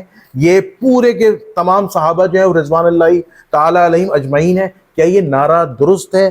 کیا اس نعرے پر اہل سنت والجماعت یا ایک سنی کو ایمان رکھنا چاہیے؟ اس بات کی ذرا حقیقت کھول کے بیان کر دیں۔ یہ وہی غلو ہے کہ ہم کہیں کہ سارے سب کے سب اس طرح ہیں۔ قرآن نے کسی کو بھی مطلق چھوٹ نہیں دے رکھی اور مطلق کسی کی مذمت نہیں کی۔ قرآن بات کرتا ہے کہ قرآنی اصول کو سمجھا نہیں ہے۔ قرآن نے اگر صحابہ کا بھی ذکر کیا ہے تو قرآن نے کہا کہ سورۃ توبہ کی آیت نمبر 100 میں والسابقون الاولون من المہاجرین والانصار والذین اتبعوہم باحسان رضی اللہ عنہم ورضوا عنہ۔ بالکل صحیح۔ یہ قرآن کی آیت کتنی واضح ہے۔ قرآن نے اس اصطلاح کو استعمال ہی نہیں کیا، الصحابہ، قرآن میں کہا ہے یہ لفظ، قرآن اس اصطلاح کو استعمال ہی نہیں کرتا۔ استعمال ہی قرآن جس وسیع معنی کو استعمال کرتا ہے اس میں تا قیامت لوگ شامل ہو جاتے ہیں۔ یہ مولوی سکیڑ دیتے ہیں، اپنے تک دین کو محدود رکھتے ہیں، محدود کرتے ہیں، پھر لاتے وہ اپنے فرقے میں لے آتے ہیں۔ وہ کہتے ہیں نا جوتوں میں دال بٹنے لگی، یہ کہتے ہیں بھائی ہمارا فرقہ ہے جو ہے نا یہی صحیح سیٹ، ادھر اوپر سے لے کر آئیں گے۔ اب میں آپ کو اس بات کو تھوڑا اور کھولتا ہوں۔ جی جی، دیکھیں یہ جو لفظ ہے نا صحابیت کا، قرآن مجید نے اس لفظ کو بطور اصطلاح کے استعمال نہیں کیا ہے صحابہ کے لیے۔ قرآن نے ان لوگوں کے لیے کہ جو پیغمبر کے زمانے میں تھے، جنہوں نے پیغمبر کی مدد کی، جنہوں نے ایمان لایا، جنہوں نے نصرت کی، جنہوں نے ہجرت کی، جو دین کے ساتھ کمیٹڈ تھے اور وہ کھڑے ہو گئے اور انہوں نے جان مال عزت آبرو کی قربانیاں دی، حبشہ کی طرف ہجرت کی، جیسے جعفر بن ابی طالب علیہ السلام رضی اللہ عنہ، حضرت عثمان رضی اللہ عنہ السابقون میں سے، انہوں نے ہجرت کی، ہجرت حبشہ کی طرف یا مدینہ کی جانب ہجرت کی۔ یہ کون لوگ ہیں؟ قرآن کہتا ہے ان کے کردار کو دیکھو، قرآن کہتا ہے المؤمنون المتبعون۔ اب یہ سورۃ توبہ کی آیت آپ پڑھیں گے، اس میں کہا والسابقون الاولون، سابقون نام دیا ان کو، مہاجرین کہا ان کو، جو مدینہ میں تھے ان کو انصار کہا، اور پھر وہ شخص جس نے نہ ہجرت کی ہو، جس نے نہ مدد کی ہو، جو مدینہ کا ہے یا جو مکہ کا ہے، لیکن جس زمانے میں یہ لوگ ہجرت کر رہے تھے اس وقت تک یہ شخص کافر رہا۔ یہ شخص کیا رہا؟ یعنی ہجرت مدینہ تک یہ شخص کیا رہا؟ کافر رہا، ہجرت اس نے نہیں کی، اور نہ یہ مدینہ کا بندہ ہے، بعد میں کئی عرصے بعد جا کر یہ مسلمان ہوتا ہے۔ اب قرآن اس کو کیا کہتا ہے؟ قرآن کہتا ہے والذین اتبعوہم، اور یہ بندہ نہ مہاجر ہے، یہ بندہ اس لیے کہ اس نے نہ ہجرت حبشہ کی ہے نہ مکہ کی طرف ہجرت کی، تو آپ اس کو مہاجر کہیں گے؟ نہیں کہیں گے نا آپ، بالکل نہیں کہیں گے، بالکل نہیں کہیں گے. اچھا مدینہ کا بھی نہیں ہے یہ نا، تو آپ اس کو کیا کہیں گے؟ قرآن کہتا ہے اس کو کہیں گے آپ والذین اتبعوہم، اس کو چاہیے کہ یہ پیروی کرے اس سابق اور مہاجر اور انصاری کی. اس کا نام قرآن نے رکھا متبع. یہ کون ہے؟ متبع. قرآن اس کو صحابی نہیں کہتا. اچھا، قرآن اس کو کہتا ہے متبع. متبع. لیکن اب اس سے بھی کوئی یہ نہ کہے کہ جناب متبع کا مطلب ہوتا ہے فالوور، فالوور، اتباع کرنے والا. ہاں کس کا فالوور ہے یہ؟ ان کا جو آپ السابقون الاولون کی بات ہاں کر رہے ہیں. یہ اس کے لیے فرض ہے فرض ہے کہ یہ ان صحابہ کی پیغمبر کی پیروی تو بہت بڑی بات ہے. یہ تو ان صحابہ کی پیروی کرے گا کہ جو مہاجر ہیں یا انصاری ہے. یہ متبع صحابی، متبع صحابی جو فتح مکہ میں آیا یا حدیبیہ میں آیا، یہ اب پیروی کرے گا ان سابقون مہاجرین و انصار کی. لیکن یہ مطلق نہیں ہے. یعنی قرآن میں صحابہ کی پیروی کا حکم ہے، السابقون الاولون. سابقون اولون کی پیروی ہے. صحابہ کا جو لفظ جب آپ استعمال کرتے ہیں نا تو پھر اس میں پھر لوگ فتح مکہ کو بھی لوگ شامل کرتے، کیونکہ اس کو یعنی طلقاء کو بھی شامل کر لیتے. طلقاء کو بھی. تو قرآن کہہ رہا ہے کہ یہ پیروی کریں گے مہاجر اور انصار کی. لیکن اس کا جو نام قرآن نے متبع رکھا ہے اس کے ساتھ ایک شرط لگا دی ہے، احسان. احسان. والذین اتبعوہم باحسان، احسان کے ساتھ. اگر یہ احسان کے ساتھ نہیں ہوگا، اس کا عمل میں ظلم ہوگا. یہ پیروی کرنے کے بجائے اسی صحابی جس کی پیروی کا اسے حکم دیا گیا اس کے خلاف تلوار نکال لے، اب کیا ہے اس کا؟ تو قرآن کہتا ہے یہ متبع نہیں رہا. متبع. یہ قرآن کی آیت ہے نا، ہم آہستہ آہستہ اگر قرآن کی آیت کو سمجھیں گے تو اسی لیے قرآن نے یہ جو صحابی کے لفظ ہے اس اصطلاح کو استعمال نہیں کیا، بلکہ خود آپ دیکھ لیں یہ جو صحابہ کا لفظ ہے، مثلا وما صاحبکم بمجنون، نبی صلی اللہ علیہ وآلہ وسلم کے لیے استعمال ہوا کہ یہ جو قریش کے جو مشرکین ہیں ان سے کہا کہ تمہارے صاحب یعنی محمد صلی اللہ علیہ وآلہ وسلم وہ مجنون نہیں ہے. تو قرآن نے تو پیغمبر پر بھی صاحب کا لفظ استعمال کیا. تو آپ کوئی اٹھ کے کہہ دے کہ جی رسول اللہ وہ قریش کے صحابی تھے، نہیں کہیں گے آپ نا. یا اصحاب السفینہ، اصحاب الایکا، اصحاب الاخدود. اصحاب الاخدود خندق وال، وہ لوگ کہ جو جنہیں خندق میں ڈال کے جلایا گیا، اصحاب الاخدود. اصحاب الیمین دائیں طرف والے، اصحاب الشمال بائیں طرف والے جہنمی لوگ.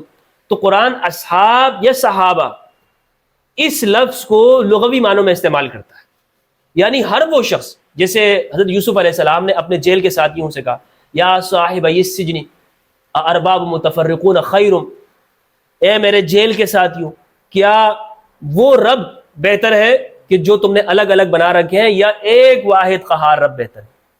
یہ حضرت یوسف علیہ السلام نے کہا نا جیل کے اپنے ساتھیوں کو. تو یا صاحبی السجن، اے میرے جیل کے ساتھی، وہ دونوں کے دونوں کیا تھے؟ کافر تھے. وہ دونوں کے دونوں کافر تھے. تو قرآن نے کافر پر بھی اس لفظ کا اطلاق کیا ہے، اس لفظ کا استعمال کیا ہے، اور مومن پہ بھی کیا ہے، مومنین کے لیے بھی یہ لفظ استعمال ہوا ہے. تو کہنے کا مقصد یہ ہے کہ یہ جو لفظ ہے یہ ہمارے ہاں ایک بڑی تجدید کی ضرورت ہے کہ لغوی طور پر شیعہ کا معنی، سنی کا معنی، صاحب کا معنی، حدیث کا معنی، یہ اصطلاحات ہیں جو بعد کے زمانے میں بدلی گئی ہیں. تو لہٰذا یہ جو کہتے ہیں کہ ہر صحابی نبی جنتی، یہ قرآن سے ثابت نہیں ہے. وہ جو سورۃ الحدید کی آیت کا جو حوالہ دیتے ہیں کہ سورۃ الحدید کے اندر ہے کلاً وعد اللہ الحسنى، ہم نے ہر ایک سے وعدہ کیا، وہ انہی السابقون الاولون من المہاجرین والانصار کے بارے میں کہ جو پہلے سے ہی مومن ہیں، جو فتح مکہ کے موقع پر مومن تھے لیکن پہلے سے مومن تھے، ان کی دو کیٹیگری قرآن نے کی ہے. اب یا تو انہوں نے قتال اور جہاد کیا ہے یا نہیں کیا، نہیں انفاق و قتال کیا ہے یا نہیں کیا. اگر فتح مکہ سے پہلے انہوں نے انفاق و قتال کیا ہے یا فتح مکہ سے پہلے انفاق و قتال نہیں کیا، اللہ ان دونوں سے راضی ہے. لیکن یہ مطلب نہیں ہے کہ یہ فتح مکہ سے پہلے مومن ہی نہیں تھے اور فتح مکہ کے اوپر آئے اور مومن ہو گئے، اب ان سے اور پہلے والوں سے اللہ راضی ہے. بالکل صحیح بات سمجھ میں آ رہی ہے؟ بالکل سمجھ میں آ رہی. یعنی جو جنت کا وعدہ قرآن نے کیا ہے نا، کلاً وعد اللہ الحسنى، اللہ ہر ایک سے راضی ہے اور ہر ایک کے لیے جنت کا وعدہ ہے. یہ انہی کے لیے ہے جو فتح مکہ سے پہلے مومن تھے. یعنی طلقاء شامل نہیں ہے، طلقاء شامل نہیں ہے. قرآن کی آیت دیکھ لیں. بالکل صحیح. قرآن کی آیت کیا کہہ رہی ہے؟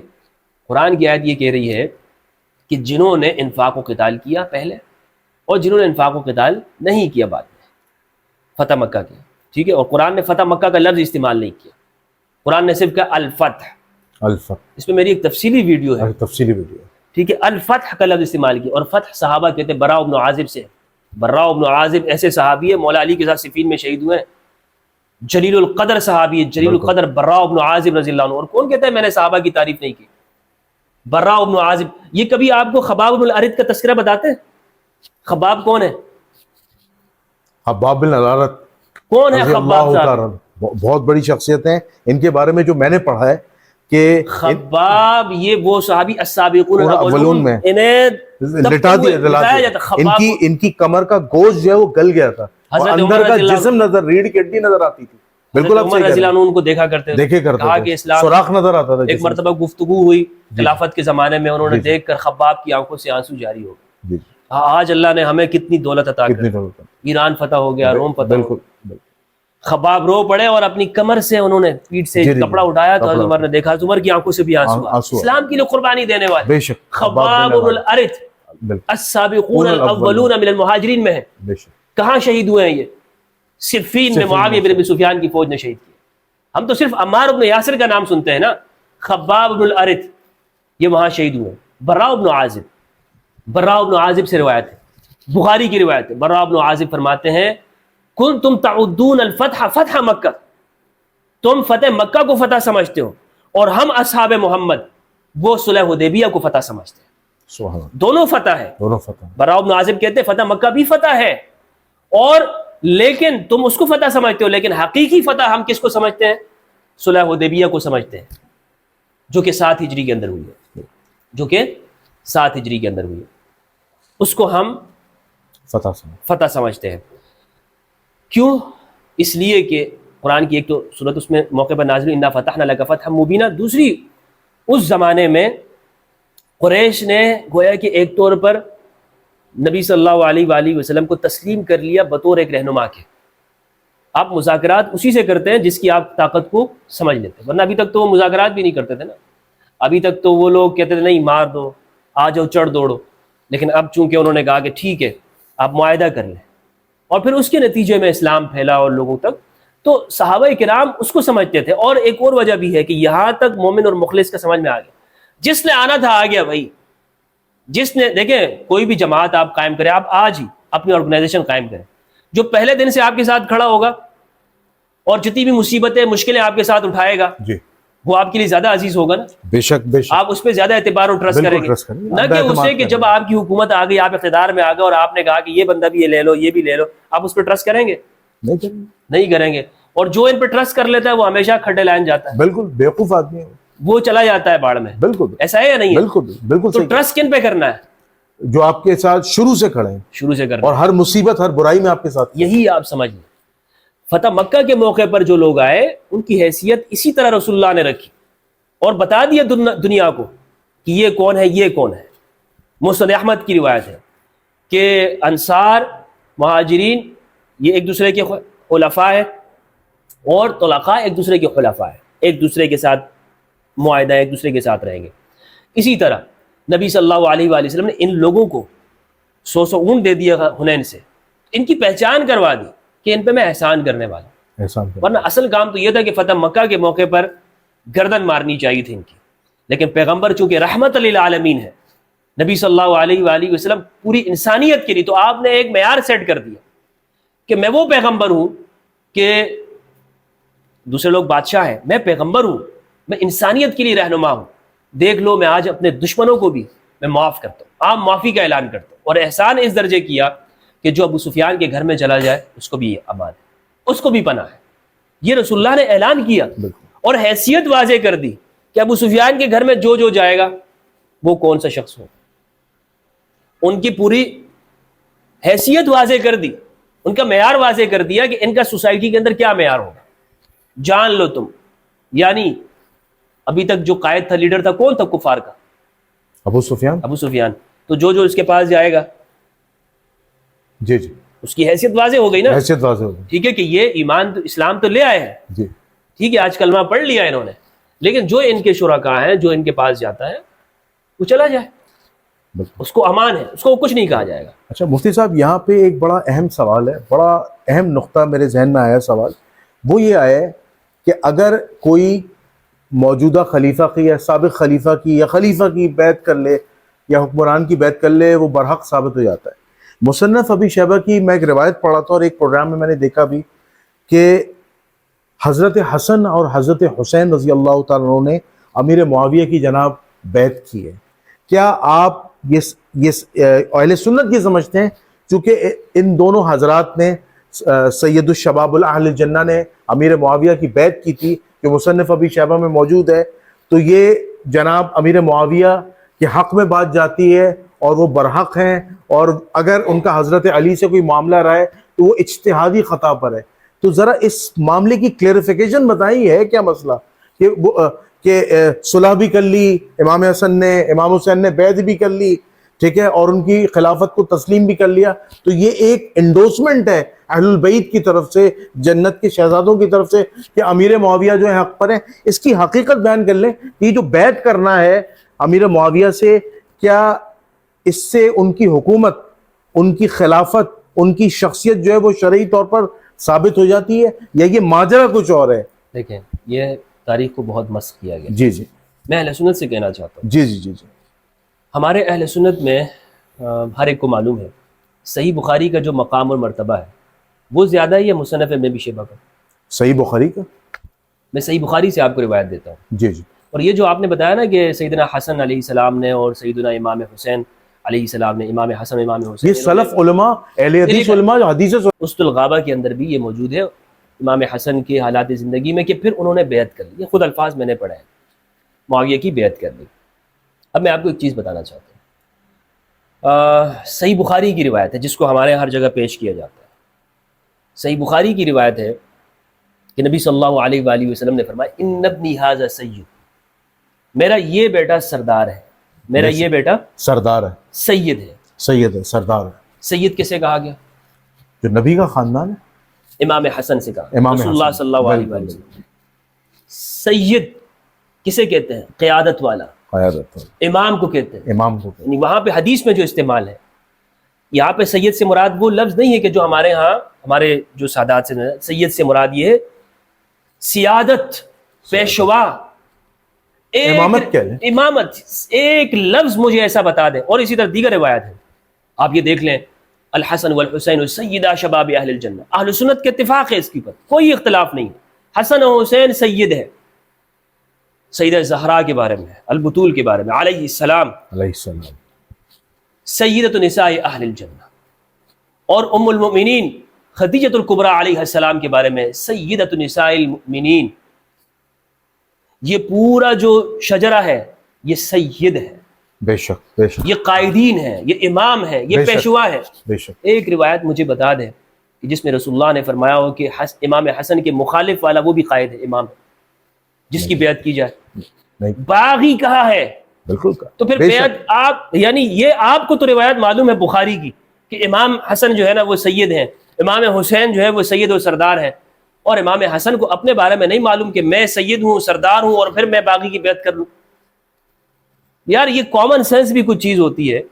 ایک طرف آپ کہتے ہو بخاری بخاری بخاری, دوسری طرف جا کر آپ مجھے کہتے ہو مصنف ابی شیبہ کے اندر یہ روایت ہے. ماننے پر آپ آتے ہو ظالموں تو کہاں سے روایتیں لے آتے ہو, نہیں ماننے پر آتے تو بخاری نہیں مانتے. اہل حدیث علماء تو اس حدیث کو کس طرح پڑھتے ہیں؟ جب رسول اللہ نے فرما دیا کہ حسن سید ہے, سردار ہے, تو سردار اٹھ کر وہ ایک عام جس کو حکم دیا گیا کہ وہ ان کی پیروی کرے, اس کی بیعت کیوں کرے گا؟ کیوں کرے گا؟ ان ابنی ھذا سید, میرا یہ بیٹا سردار ہے, اسی کے ذریعے اللہ دو گروہوں میں صلح ڈالے گا, تو اس کی بیعت ہوگی یا اس کی بیعت ہوگی؟ مفتی صاحب, اہل حدیث جو عالم ہیں, حشام الہی صاحب کی بات کر لیں, وہ حدیث اس طرح پڑھتے ہیں کہ نبی صلی اللہ علیہ وسلم نے فرمایا کہ یہ میرا بیٹا حسن مسلمانوں کے دو عظیم گروہوں میں صلح کروائے گا. انہوں نے تو سامنے والے باغیوں کو عظیم گروہ کہہ دیا. عظیم گروہ, عظیم مطلب بڑے, عظیم کا یعنی وہ عظیم کا مطلب وہ کچھ اور معنوں میں لے گئے, وہ بری ہو گئے. نہیں, عظیم کا یہ کلیئر کر دیں ذرا. عظیم کا مطلب یہ نہیں ہے کہ عظیم الشان جلسہ منعقد کیا, یہ یعنی بہت برکت والا, یعنی یہ جو عظیم آدمی, عظیم سے مطلب یہ کہ بہت کراؤڈ زیادہ ہے, بڑے کراؤڈ والا، بڑے ایک لشکر والا. اور قرآن مجید میں یہ عظیم، یا آپ عربی زبان کی بات کر لیں تو عظیم، یہ اس کا اسلام سے کوئی تعلق ہی نہیں ہے بھائی. عظیم کا چیز ہے، آپ تعلق اس کو بزرگی سے بنائیں. اس عظیم ورڈ کا مطلب یہ ہے، یعنی مثال کے طور پر میں آج یہ کہتا ہوں جیش الامریکہ العظیمہ، جیش الصہاینہ العظیمہ، العظمہ، عظمہ آئے گا استعمال، جیش الصہاینہ العظمہ، بڑا صہیونی لشکر. تو کیا ہشام الہی صاحب اس کا ترجمہ یہ کریں گے صہیونی کا عظیم الشان خوبصورت لشکر؟ او بھائی عظمہ ہے، عظمہ صاحبہ کو سمجھو، یہ عظیم کا لفظ ہے یہاں پر. تو اسی طرح یہ مومن کے لیے بھی استعمال ہوتا ہے. جیش پاکستان العظمہ، جیش امریکہ العظیمہ، جیش. اب یہ لوگوں کو، اب ہم چونکہ انٹرویو کے دوران میں ان علماء کے بارے میں آپ کو کیا، یعنی علماء میں ان سے کس طرح ان سے گفتگو کروں؟ یعنی آپ حق بات بیان کریں. میں تو چاہتا ہوں اس انٹرویو میں حق بات بیان ہے، لوگ سمجھیں جی جی بات آپ سے کیا کہہ رہے ہیں. لیکن چونکہ مولوی صاحب نے کہہ دیا کہ بس آپ کے لیے وہ تعبیر ہے. ان علماء نے صوفیاء کو کافر کہا ہے، یہی ان علماء نے لوگوں پر غلط فتوے لگائے ہیں. ان علماء نے درویش اہل اللہ لوگوں کو، جنہوں نے لاکھوں لوگوں کی اصلاح کی، پاکستان، ہندوستان، پوری دنیا کے اندر جن کی زندگیاں سنوار دی، ان ظالموں نے ان کو مرتد کافر کہا. یہ تو کسی کو نہیں بخشتے. اور ان کے جو امام صاحب ہیں شیخ الاسلام ابن تیمیہ، انہوں نے ابن عربی کے اوپر کفر کا فتویٰ لگا. بالکل، شیخ ابن عربی پہ صوفیاء کرام کو کافر. تو یہ ابن تیمیہ، یہ ان کے پیروکار. بالکل میں احترام کے ساتھ کہنا چاہوں گا کہ دیکھیں ہم گفتگو کریں تو اس کے اندر لوگوں کے ساتھ، یعنی آپ سب کو کہہ دیتے ہیں، رگڑ دیتے ہیں، اور آپ کی بات صرف اس لیے سنی جائے کیونکہ آپ اکثریت کے اوپر ہیں، آپ کے ہاتھ میں لاٹھی ہے. جب آپ کہتے ہیں قرآن و حدیث میں آ رہے تو قرآن و حدیث کے اوپر گفتگو کریں. قرآن و حدیث آپ کے پاس ہے نہیں سوائے جذباتی باتوں کی، اور آپ یہ لے کے چلتے ہیں. یہاں پر ایک بڑا اہم نقطہ ہے، چونکہ بڑا ہمارا سنسنی خیز انٹرویو چل رہا ہے. اہل سنت والجماعت میں ایک محدث کہہ لیں یا فقیہ کہہ لیں یا آپ عالم کہہ لیں، امام بلازری.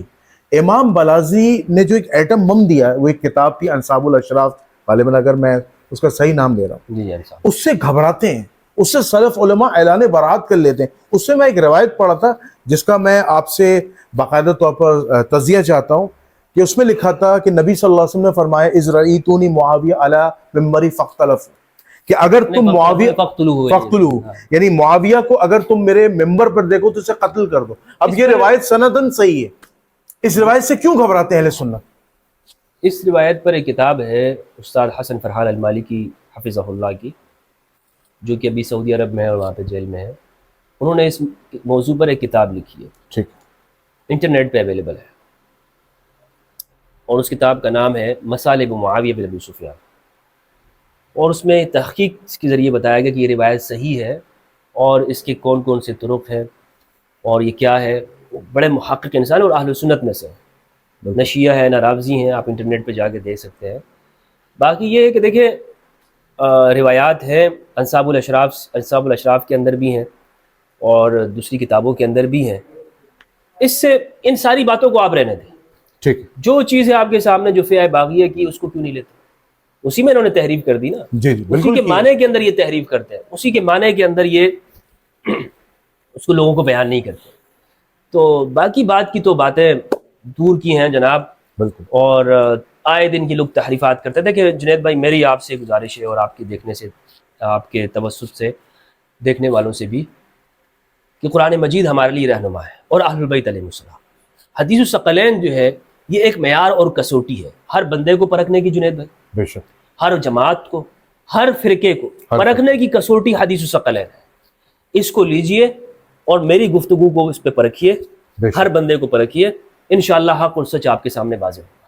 آپ کو کسی اور چیز، اور یہ وہ حدیث ہے کہ جو اہل سنت کی کتابوں میں سے متواتر ہے. مفتی صاحب، اس پوڈ کاسٹ کا میں ایک بڑا آخری اور اہم سوال کرنے جا رہا ہوں. آپ کی خلافت پر ایک ویڈیو ہے جس میں آپ نے بات کی ہے، اور خاص طور پر حضرت سیدنا ابو بکر صدیق رضی اللہ تعالیٰ عنہ کی بیعت کے حوالے سے. اچھا، آپ نے یہ اپنے ارشاد آپ نے فرمایا تھا اپنی ویڈیو میں کہ حضرت ابو بکر صدیق رضی اللہ تعالیٰ عنہ کی جو بیعت ہے وہ مولا علی علیہ السلام نے 6 مہینے تک نہیں کی تھی. جی جی اور یہ اختلاف حضرت زبیر بن عوام رضی اللہ تعالیٰ کا بھی تھا. یہ باقاعدہ بخاری میں بنو ہاشم کا تھا. جی جی بالکل بنو ہاشم کا تھا بالکل. یہ اس میں حضرت زبیر کا بھی نام آتا ہے. اچھا اب مسئلہ کیا آ رہا ہے؟ مسئلہ یہ آ رہا ہے کہ جب میں نے آپ کی یہ بات اپنے چینل پر ایک محقق کے آگے رکھی اور پھر اس پر میں نے ایک اور ویڈیو بھی دیکھی مفتی کامران شہزاد صاحب کی. وہ یہ کہتے ہیں کہ المستدرک للحاکم کے اندر 2 احادیث موجود ہیں کہ جو لوگ یہ کہتے ہیں کہ بخاری کے مطابق حضرت ابو بکر صدیق کی جو بیعت ہے وہ مولا علی نے 6 مہینے تک نہیں کی تھی. اس میں اعتراضات ہیں اور بخاری کی روایت میں اعتراض ہے. اعتراض اچھا میں اس کا اعتراض کو ڈسکس کرنا. آپ اس کی حقیقت بیان. بخاری کی روایت میں کوئی اعتراض ہو نہیں سکتا پہلی بات. اچھا یہ الفاظ آپ اس کو نکالیں، مجھے تھوڑا سا غیر پارلیمانی الفاظ ہیں. بخاری کی روایت میرے نزدیک نہیں ہے. میری بات کمپلیٹ ہونے دیجیے گا میں پھر اس کا آپ ضرور جواب دیجیے گا. المستدرک للحاکم کی 2 احادیث موجود ہیں جو میں نے خود دیکھی ہیں. میں آپ سے جھوٹ کیا بولوں، اس کا نمبر مجھے یاد نہیں، میں آپ سے شیئر کر لوں گا بعد میں، کہ حضرت ابو بکر صدیق کی بیعت مولا علی علیہ السلام نے پہلے دن کی ہے اور حضرت زبیر نے پہلے دن کی ہے. اور یہ حدیث امام بخاری اور امام مسلم کی شرط پر بالکل صحیح ہے. اہل سنت تو یہ کہتے ہیں کہ یہ حدیث ایسی ہے کہ جیسے 14ویں کے چاند کی طرح ہو. اچھا اب وہ یہ کہتے ہیں کہ اگر آپ اس حدیث کو صحیح مانتے ہیں بخاری کی کہ مولا علی علیہ السلام نے 6 مہینے تک بیعت نہیں کی تھی اور زبیر نے بیعت نہیں کی تھی یا بنو ہاشم نے بیعت نہیں کی تھی، تو اس حدیث کے اندر یہ بھی قبول کریں کہ وہی بخاری میں آتا ہے چونکہ صحابہ کرام مولا علی علیہ السلام کی عزت یا مرتبہ یا ان کا احترام یا ان سے بات چیت اس وقت تک کرتے تھے جب تک بی بی سیدہ زندہ تھی. بی بی سیدہ کی وفات کے بعد ان سے ترک تعلق کر لیا یا ان سے بات چیت چھوڑ لی. تو یہ تو وہ الفاظ ہیں جو مولا علی علیہ السلام کی توہین کو شو کر رہے ہیں. یہ تو ان کے لیے تضحیقہ خیز توہین ہے. اس کے متن کے اندر جو ہے وہ تعرض ہے. یہ مفتی کامران شہزاد صاحب نے کہا ہے. امام علی کے لیے توہین نہیں، یہ باقی لوگوں کے لیے کہ انہوں نے امام علی کی عزت کیوں چھوڑ دی. کہہ رہے یہ جملہ ٹھیک نہیں ہے، اس پہ محدثین کا کلام ہے. پیغمبر کی مجھے اس وقت یاد نہیں ہے وہ. اللہ صلی اللہ علیہ وآلہ وسلم شروع دن سے اور ہمیشہ ہمیشہ قابل عزت توقیر، ہمارے ماں باپ ان پہ قربان ہو. قابل عزت تکریم ہے یا نہیں ہے؟ کیا قریش کے لوگ عزت کرتے تھے؟ یعنی عزت سے مراد یہ ہے کہ تکریم کرتے تھے جس طرح آپ یہ کہیں کہ ان کے نہیں کرتے تھے نا. ہاں صادق اور امین مانتے تھے، لیکن کوئی آ کر جو ہے وہ کچرا پھینک دے، تکلیف اور ایذا تو دیتے تھے نا. تو اگر ایک قابل عزت شخص کی عزت و تکریم کوئی چھوڑ دے تو اس سے اس شخص کے اوپر تو کوئی فرق نہیں پڑتا ہے. یعنی امام علی کو کیا فرق پڑے گا کہ اگر لوگ ان کی عزت کرنا چھوڑ دیں؟ وہ تو امام علی تنہا ہو گئے تھے، اس روایت کے اندر ہے. بالکل اس میں کیا اختلاف ہے؟ اس میں وہ کہہ رہے ہیں کہ اس میں مولا علی علیہ السلام کی جو عزت ہے اس میں کمی آ رہی ہے اور یہ لفظ قابل مذمت ہیں. یہ مفتی کامران شہزاد صاحب نے بھی کہی، پھر ہمارے ساتھ حسین وفا صاحب نے بھی کہی. ان لوگوں کو سوچنا چاہیے کہ انہوں نے کیوں چھوڑ دیا تھا. نہیں تو انہوں نے کہا اس کے برعکس روایت آ گئی نا المستدرک میں کہ پہلے دن ہی بیعت کی تھی، تو یہاں یہ تعارض ختم ہو جاتا ہے، یہاں یہ تفریق ختم ہو جاتی ہے. یہ تو اس کا ذرا بتائیں. المستدرک میں تو 2 روایتیں کہ پہلے دن بیعت کی تھی. دیکھیں پہلے تو میں آپ کو یہ بتاؤں کہ مستدرک الحاکم کے حوالے سے جی امام حاکم النیسابوری کے حوالے سے خود ہمارے محدثین نے یہ کہا ہے کہ وہ صحت میں تساہل سے کام لیتے ہیں. متساہل فی التصحیح ہے، متساہل فی التصحیح ہے. ایک بات یہ کہ ان کی جو صحت، ہاں یہ بات ضرور ہے کہ نہیں اس میں تو فٹ نوٹس لکھے ہیں کہ امام بخاری اور امام مسلم کی شرط پر یہ حدیث صحیح ہے. دیکھیں وہی بات میں کہہ رہا ہوں جی کہ یہ محدثین کہتے ہیں جہاں امام حاکم یہ بات کر دیتے ہیں تو یہ متساہل ہیں بہت زیادہ. انہوں نے ضعیف روایات کو بھی یہ کہا ہے کہ یہ صحیح ہیں، یہ حکم لگا دیتے ہیں. اچھا بہقی میں بھی یہ روایت آئی ہے. جی جی جی جی ہمارے جو محدثین نے، آپ کتابوں کو دیکھیں نا، کتابوں کی تقسیم دیکھ لیں. جی جی محدثین نے جو کتابوں کی تقسیم کی ہے کہ کون سی کتاب کس درجے میں ہے، کس طبقے میں آتی ہے، تو مستدرک تو یعنی پہلے اور دوسرے تیسرے طبقے میں تو نہیں ہے نا. مستدرک للحاکم، مستدرک جو ہے نا وہ 4تھے طبقے میں آتی ہے. پہلے طبقے میں تو بخاری مسلم ہے، ٹھیک، بخاری مسلم. پھر دوسرے طبقے کے اندر ابن ماجہ نسائی، یہ 4 کتابیں آتی ہیں، ابو داؤد. پھر تیسرے طبقے میں دوسری کتاب مسند احمد الرساری ہے. تو اس لیے اس کتاب کی روایت سے کہ جو اصح الکتب اہل سنت کے ہوں، اگر وہ متعارض آ جائے کس کو لیں گے ہم؟ اصول پہ دیکھیں نا، کس کی روایت کو لیں گے؟ دونوں متعارض ہیں، وہاں ہے کہ نہیں کی، یہاں پر ہے کہ کی ہے. المستدرک الحاکم کی تشریح میں بتاتا ہوں کہ اس کے متعلق شیخ الاسلام ڈاکٹر طاہر القادری نے کہا کہ وہ احادیث جو امام بخاری امام مسلم نے جمع نہیں کی، لیکن بہت ساری احادیث انہیں ملی اور انہوں نے اس کو صحیح کہا، تو وہ تو اس حدیث کو صحیح مان رہے ہیں، پھر آپ کیا کہیں گے؟ اور یہ چیزیں المستدرک میں موجود ہیں۔ میں عرض یہ کر رہا ہوں مستدرک کے اندر یعنی جو حافظ ہیں امام حاکم رحمہ اللہ، خود ان کی شخصیت کے حوالے سے کیا کہا؟ اچھا ٹھیک، ان کی شخصیت متساہل فی التصحیح ہے۔ اچھا اس کی تھوڑی اس کی ایکسپلینیشن یہ ہے، مثال کے طور پر ایک زمانہ وہ ہے، یعنی اور بخاری اور امام حاکم کے درمیان میں زمانے کا بھی بڑا فرق ہے۔ آپ ایک واقعے کے اوپر موجود ہیں، آپ وہاں کی رپورٹنگ کر رہے ہیں، اور ایک وہ شخص ہے کہ جو اس زمانے میں موجود نہیں ہے اور وہ آپ سے سن کر وہاں کی رپورٹنگ کر رہا ہوں۔ لازم بات ہے دونوں کے زمانے میں فرق ہے۔ جی جی جی، آپ زیادہ جو ہے وہ معتبر ہوں گے، نہ کہ یہ کہ جو آپ سے سن کر آگے رپورٹ کر رہا ہے وہ۔ لیکن حاکم کا جو یہ ہے، یعنی وہ کرتے یہ ہے، مثلا ان تک یہ روایات آئی ہوتی ہیں، انہی روایات سے ہے جسے وہ کہتے ہیں علی شرط صحیح البخاری والمسلم، راوی وہی ہے۔ اس کا مطلب یہ ہوتا ہے کہ یہ وہی راوی ہیں کہ جو بخاری مسلم کے راوی ہیں، بخاری مسلم کے راوی ہیں، یہ وہی ہے۔ لیکن چونکہ حاکم کیا کرتے ہیں، حاکم النشاپوری، اب لازمی بات ہے انہوں نے کہا کہ وہی لوگ ہیں کہ جن سے بخاری مسلم نے روایت کیا، لیکن چونکہ زمانہ وہ نہیں ہے، اور پھر یہ اس کے اوپر صحت کا حکم لگا دیتے ہیں، صحت کا حکم لگا دیتے ہیں۔ تو اس لیے محدثین یہ کہتے ہیں کہ جناب یہ سہولت سے کام لیتے ہیں، اچھا بہت سہولت سے، یعنی یہ ایسے شخص ہیں کہ ہر بات کے اوپر یہ صحت کا حکم لگا دیتے ہیں اور اس میں تحقیق نہیں کرتے۔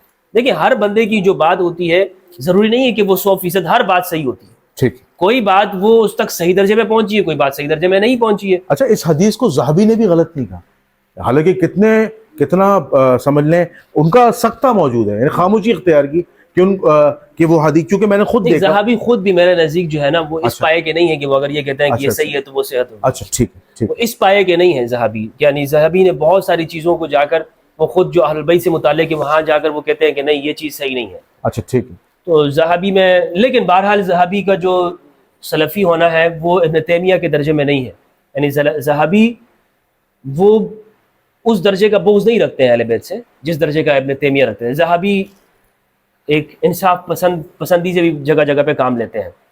لیکن بہرحال میرے کہنے کا مقصد یہ ہے کہ بخاری کی روایت یہ ہے، جو روایت آپ مستدرک کی بتا رہے ہیں، اہل سنت کی اصولوں کے مطابق ہم بخاری کی روایت کو پہلے درجے میں رکھیں، ٹھیک ہے، اور بخاری کی روایت میں یہ ہے کہ امام علی علیہ السلام نے نہیں کیا۔ پھر اس میں جو آپ نے یہ کہا کہ اس میں تو امام علی کی توہین نہیں، امام علی کے نہیں ہے، ان لوگوں پر سوال ہے کہ انہوں نے امام کی عزت کیوں چھوڑ دی کہ جس امام کی بیعت رسول اللہ صلی اللہ علیہ وآلہ وسلم نے لی اور فرمایا من کنت مولا فاز علی مولا۔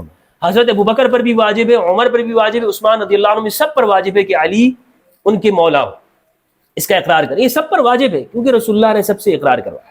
ٹھیک، ایسا ہے یا نہیں؟ بے شک، ٹھیک ہے۔ تو جب یہ بات ہے، اب امام علی علیہ السلام کی اگر کوئی عزت چھوڑ دیتا ہے تو اس میں امام کا کوئی وہ نہیں ہے، امام کا کوئی قصور نہیں ہے، بلکہ اس روایت کے آخر میں ہے کہ جب انہوں نے، اچھا بیعت کے الفاظ موجود نہیں ہیں اس پوری روایت میں، اچھا اس میں یہ ہے کہ امام علی علیہ السلام، صحیح بخاری کی بات کر، صحیح بخاری کی بات میں کر رہا ہوں، صحیح بخاری کی اس روایت میں ہے امام علی کے پاس حضرت ابوبکر رضی اللہ عنہ چل کے آئے، ٹھیک ہے، اور حضرت ابوبکر جب آئے تو حضرت ابوبکر نے کہا کہ کیا معاملہ ہے، آپ نے بیعت تو کیوں نہیں کی، آپ کیوں نہیں آئے اور اس معاملے میں؟ تو امام علی نے فرمایا کہ اس کو ہم رسول اللہ صلی اللہ علیہ وآلہ وسلم کی قرابت کی وجہ سے ہم اس کو اولا بالحق سمجھتے ہیں، اور آپ نے ہم سے استبداد کیا، ولیکنک استبددت علینا بالامر، لیکن آپ نے ہم سے یہ امر یعنی خلافت چھینا ہے، استبداد کیا ہے۔ داؤد راز جو سلفی عالم ہیں جنہوں نے بخاری کا ترجمہ کیا ہے، انہوں نے اس کے ترجمے میں آپ دیکھیں جو اسلام 360 میں بخاری کا ترجمہ ہے نا، جی جی، داؤد راز کا، اس میں آپ دیکھیں گے تو انہوں نے بھی اس کے ترجمے میں میں آپ کو بتا دیتا ہوں کہ اس کا ترجمہ انہوں نے کیا کیا ہے۔ جی آپ بتائیے، بالکل اس کا بعینی ہی جو ترجمہ ہے یہ ہے جناب صحیح بخاری کی روایت 4240 240 اس کے اندر الفاظ ہیں وَلَكِنَّكَ اسْتَبْدَدْتَ عَلَيْنَا بِالْأَمْرِ، استبداد اردو میں استعمال ہوتا ہے نا، استبداد، ہاں، اس کا ذرا تھوڑا سا اس کی ڈیفینیشن بتائیے گا تاکہ عوام کو۔ استبداد کہتے ہیں ظلم کو، چھیننے کو کہتے ہیں۔ اچھا، قوت مستبدہ وہ قوت جو زبردستی کسی سے چھین لیتی، لیکن ترجمہ تو وہاں پہ مشورے میں شامل نہیں ہوا، ترجمہ ترجمہ اس کا دیکھتے ہیں کہ مشورے میں شامل نہیں کیا تھا. اچھا لیکن آپ نے ہمارے ساتھ زیادتی کی. بریکٹ میں لکھا ہے کہ خلافت کے معاملے میں ہم سے کوئی مشورہ نہیں لیا. ترجمہ ہے آپ کے ساتھ، یہ دیکھیں. جی یہ میں آپ کو ہائی لائٹ کر دیتا ہوں. لیکن آپ نے ہمارے ساتھ زیادتی کی. آپ نے ہمارے ساتھ زیادتی کی خلافت کے سلسلے میں، ہم سے کوئی مشورہ نہیں لیا. یہ تو بریکٹ میں ہے نا. جی. استبداد کا ترجمہ یہ تھوڑی یعنی ہے. زیادتی تک صحیح ہے. زیادتی تک بات صحیح ہے. اچھا زیادتی تک. امام علی حضرت ابوبکر سے کیا لیکن کہا؟ اصل مستدرک میں ایسا کچھ نہیں ہے، اس کے برعکس ہے وہ. تو بخاری اولا ہے، مستدرک لا اولا ہے؟ آپ پھر بابر مستدرک کی بات کرتے ہیں. نہیں، بخاری اہل سنت سے بات لیکن کریں. اس میں مسئلہ یہ فٹ نوٹ میں لکھا ہے کہ یہ بخاری اور مسلم کی شرط پر حدیث صحیح ہے. بخاری کیا کہہ رہا ہے؟ بخاری کیا کہہ رہا ہے؟ آپ نے استبداد کیا. یعنی اہل سنت. اچھا یہ بخاری کے علاوہ یہ میں آپ کو اس کو ہم جا کے میں آپ کو ایک اور جگہ سے بتاتا ہوں، بلکہ اس کے سارے احادیث میں آپ کو نکال کے دیتا ہوں. تو یہ جو روایت ہے نا، یہ بخاری کے ساتھ ساتھ مسلم کے اندر بھی ہے. ٹھیک ہے. مسلم میں بھی ہے اور بخاری میں. تو متفق علیہ روایت ہے. ایک روایت وہ ہے جو متفق علیہ ہے، اور ایک روایت وہ ہے کہ جو آپ کہتے ہیں مستدرک میں اور بہقی میں. تو کس کو مانے؟ کس پہ بات کھڑی کی جائے گی؟ بھائی جو اہل سنت کی معتبر کتابیں اور متفق علیہ سب سے صحیح کتابیں اور اس میں پہلے درجے کے اوپر ہیں، اس میں جو روایت آئی ہے نا وہ معتبر ہے. اور پھر اس روایت کے اندر میں نے آپ کو بتایا استبداد کا معنی ہے. سب نے اس کا ترجمہ یہی کیا ہے، استبداد کا زیادتی کا لفظ زیادتی ترجمہ کیا ہے. اور باقی جو بریکٹ میں کہا ہے تو وہ بریکٹ میں، لیکن مشورے میں شامل نہیں کیا. تو بریکٹ میں وہ ترجمہ کرنے والے شاعر نے کسی پاکستانی نے لکھا ہے. وہ اس عربی کا کسی عربی سے پوچھے تو وہ آپ کو اس کا معنی بتا دے گا. وہ یہ نہیں کہے گا کہ اس میں مشورے میں شامل نہیں کیا. یہ پاکستانی علماء نے اچھا اگر آپ یہ کہتے ہیں کہ یہ حضرت ابو بکر صدیق کی طرف سے ظلم تھا کہ انہوں نے، میں نہیں کہتا ہوں. اچھا روایت میں آیا. بھائی میں کیوں کہوں گا؟ ٹھیک ہے. روایت میں آیا ہے امام علی نے کہا وَلَٰكِنَّكَ اسْتَبْدَدْتَ عَلَيْنَا بِالْأَمْرِ. مولا علی نے کہا کہ آپ نے ہمارے ساتھ زیادتی کی. جب مولا نے یہ کہہ دیا تو اب میں کون ہوتا ہوں کہ اس کو اپنے الفاظ پہناؤں، الفاظ کا جامع پہناؤں. اچھا لیکن امام علی نے ان کے ساتھ پھر اپنی جو باقی زندگی گزاری ہے تو اس میں کوئی نزاع نہیں کیا ہے، کوئی ایسا ان کے ساتھ نہیں کیا کہ جس طرح باغیوں کے ساتھ تلوار نکالی جاتی. امام علی نے سمجھ لیا کہ اب چونکہ، اور اس میں آپ دیکھ لیں کہ اس وقت بخاری کی روایت ہے ارتدت العرب، پورا عرب مرتد ہو گیا تھا. تو اگر سوچ لیں اگر امام علی تلوار نکال لیتے تو کیا ہوتا؟ اس کو طوفان کو کوئی نہیں سنبھال سکتا تھا. اور اس وجہ سے آپ دیکھ لیں کہ امام علی علیہ السلام کے اس وجہ سے، مصلحت کی وجہ سے آگے اسلام کھڑا رہا. اگر انہوں نے ساتھ تو دیا نا، حضرت علی نے حضرت ابو بکر، حضرت عمر، حضرت عثمان کا ساتھ دیا اور اسلام کو آگے بڑھایا اور بڑی تقویت ملی. حضرت عمر کے دور میں تو سپر پاور بنا ہے. ساتھ کس اعتبار سے دیا ہے؟ مجھے تو آپ دین کے ہر معاملے میں لے لیں. بخاری مجھے آپ کی روایت، بلکہ مشورے بھی دیے. بھائی دیکھیں نا حضرت عمر کا قول ہے نا، لولا علی لکان لک عمر، کہ اگر عمر نہ ہوتے تو بالکل، یعنی اگر علی نہ ہوتے تو عمر ہلاک ہو جاتا. تو امام علی کی فضیلت ہے نا. لیکن آپ کو کیا باقی جنگوں میں جو وہ شخص جس نے خیبر کو فتح کیا، بے شک، جو پہلے دن سے رسول اللہ کا دفاع کر رہا ہے، بے شک، جو فتح مکہ تک نبی صلی اللہ علیہ وآلہ وسلم کے ساتھ ہے، بلکہ جس نے پیغمبر اکرم کو غسل دیا، کفن دیا، دفنایا. سوچئے کتنی بڑی فضیلت ہے امام علی کی. ہم یہاں اپنا مرشد ہو، اگر اس کے بال تھوڑے سے مل جائیں تو ہم اس کو عمر بھر وہ جو ہے نا وہ کسی شیشی کی بوتل میں لے کے سنبھال کے رکھیں گے. جی مرشد کا ہی ہے، ٹھیک ہے نا ہمارا. وہ امام علی وہ جس نے رسول اللہ کو خبر میں ہوتا. کیا فضیلت ہے امام علی کی. اور وہ فارس سے شجاع ہیں، بہادر ہیں. بے شک، بے شک. جب بہادری کا نام آتا ہے تو کون ہوتا ہے؟ علی. علی. تمام جنگوں میں کون ہے؟ علی. امام علی ہے. جو یعنی ہر اتنی شجاعت اس کی ہے کہ رسول اللہ نے فرمایا کل میں اس شخص کو جھنڈا دوں گا کہ جو اللہ سے محبت کرتا ہے اور اللہ اور اس کے رسول سے محبت کرے، اللہ اور اس کا رسول بھی ان سے محبت کرے. یہ گارنٹی ہے نبی. اتنے فضائل بتانے کا مقصد یہ ہے وہ آپ کو اگلے زمانوں میں نظر نہیں آئیں گے. کیا وجہ؟ پھر فوراً آپ کو نظر آئیں گے صفین میں، جمل میں، نہروان میں. پھر دوبارہ سے شجاع ہیں، گھوڑے پہ بیٹھتے ہوئے نظر آئیں گے صفین میں. اور اپنے بچوں کو تلقین کریں گے کہ بچوں محمد بن حنفیہ کو کہا کہ اس طرح جم کے بیٹھ جا جس طرح ایک پتھر رکھا جاتا ہے، پہاڑ ہوتا ہے، ڈٹ جا. تو یہ درمیان میں آپ کو کسی ایک جنگ کا نام مجھے بتا دیں جہاں پر آپ کو نظر آتا ہو کہ امام علی نے فتح کیا ہے. نہیں تو حضرت عمر رضی اللہ تعالیٰ کے دور میں انہیں مدینے سے باہر انہوں نے اس لیے نہیں بھیجا کیونکہ مولا علی علیہ السلام حضرت عمر کے لیے جو ہے ایک تو وہ قاضی القضاء تھے مدینہ کے، نہیں اور کوئی قاضی خدا نہیں ہے. اچھا دوسرا ان کو تو آپ نے خود بتا دیا کہ بخاری کی روایت ہے کہ لوگوں نے عزت و احترام کرنا چھوڑ دیا تھا. نہیں وہ نہیں، جب بیعت کر لی اس میں تو یہ بھی الفاظ ہے نا، بیعت کر لی اور علی اعلان بیعت کی، صحیح. تو اس کے بعد جو ہے وہ وہی صحابہ کرام جو ہے آپس میں ان کا میل جول بڑھ گیا. یہ تو اس میں باقاعدہ طور پر موجود ہے بخاری کے اندر. تو اب میں یہ کہنا چاہوں حضرت عمر نہیں چاہتے تھے کہ مولا علی علیہ السلام جو ہیں وہ جنگ میں جائیں. اگر ان کی شہادت ہو گئی تو ہمارے پاس سے جو ہمارا اتنا بڑا امام ہے، کیونکہ وہ تو خود ان کو مسلمانوں کا بہت بڑا امام کہتے تھے اور ان سے مشاورت لیتے تھے، اس میں انہوں نے نہیں کیا. یہ پورا سیرت کی کتابوں میں آتا ہے. اس بارے میں آپ کیا کہیں گے؟ دیکھیں حضرت عمر رضی اللہ عنہ نہیں چاہتے تھے، میں اس پہ کچھ نہیں کہہ سکتا ہوں کہ وہ نہیں چاہتے تھے، کیوں نہیں چاہتے تھے یا کیا وجہ ہے کیوں نہیں بھیجا. مصلحت کا میرے علم میں نہیں ہے بار، کیونکہ یہ مصلحت جب پیغمبر کے سامنے نہیں رہی ہے کسی کی زندگی کے حوالے سے، تو کوئی اور کیسے اس بات کو سوچ سکتا ہے کہ میں یہ کام اس لیے نہ کروں کہ جناب میں فلاں شہید ہو جائے گا. جب رسول اللہ نے ہر جنگ میں جھنڈا علی کو دیا ہے تو پھر میں تو یہ نہیں کہہ سکتا ہوں نا کہ ان کو نہ دیا جائے. حضرت عمر کی کیا مصلحت تھی مجھے علم نہیں ہے اس کی، لیکن بہرحال اتنا ضرور حقیقت ہے کہ نہ حضرت ابوبکر کے زمانے میں، نہ حضرت عمر کے زمانے میں، نہ حضرت عثمان کے زمانے میں جتنی بھی فتوحات ہوئی ہے، آپ مجھے ایک جنگ میں بتا دیں کہ امام علی نے فتح کی ہے. نہیں تو اس سے آپ مطلب کیا لینا میں کوئی مطلب نہیں لینا چاہ رہا ہوں، میں آپ سے کہنا یہ چاہ رہا ہوں کہ امام علی پھر آپ کو اس کے بعد جمل میں نظر آتے ہیں کہ نہیں نظر آتے؟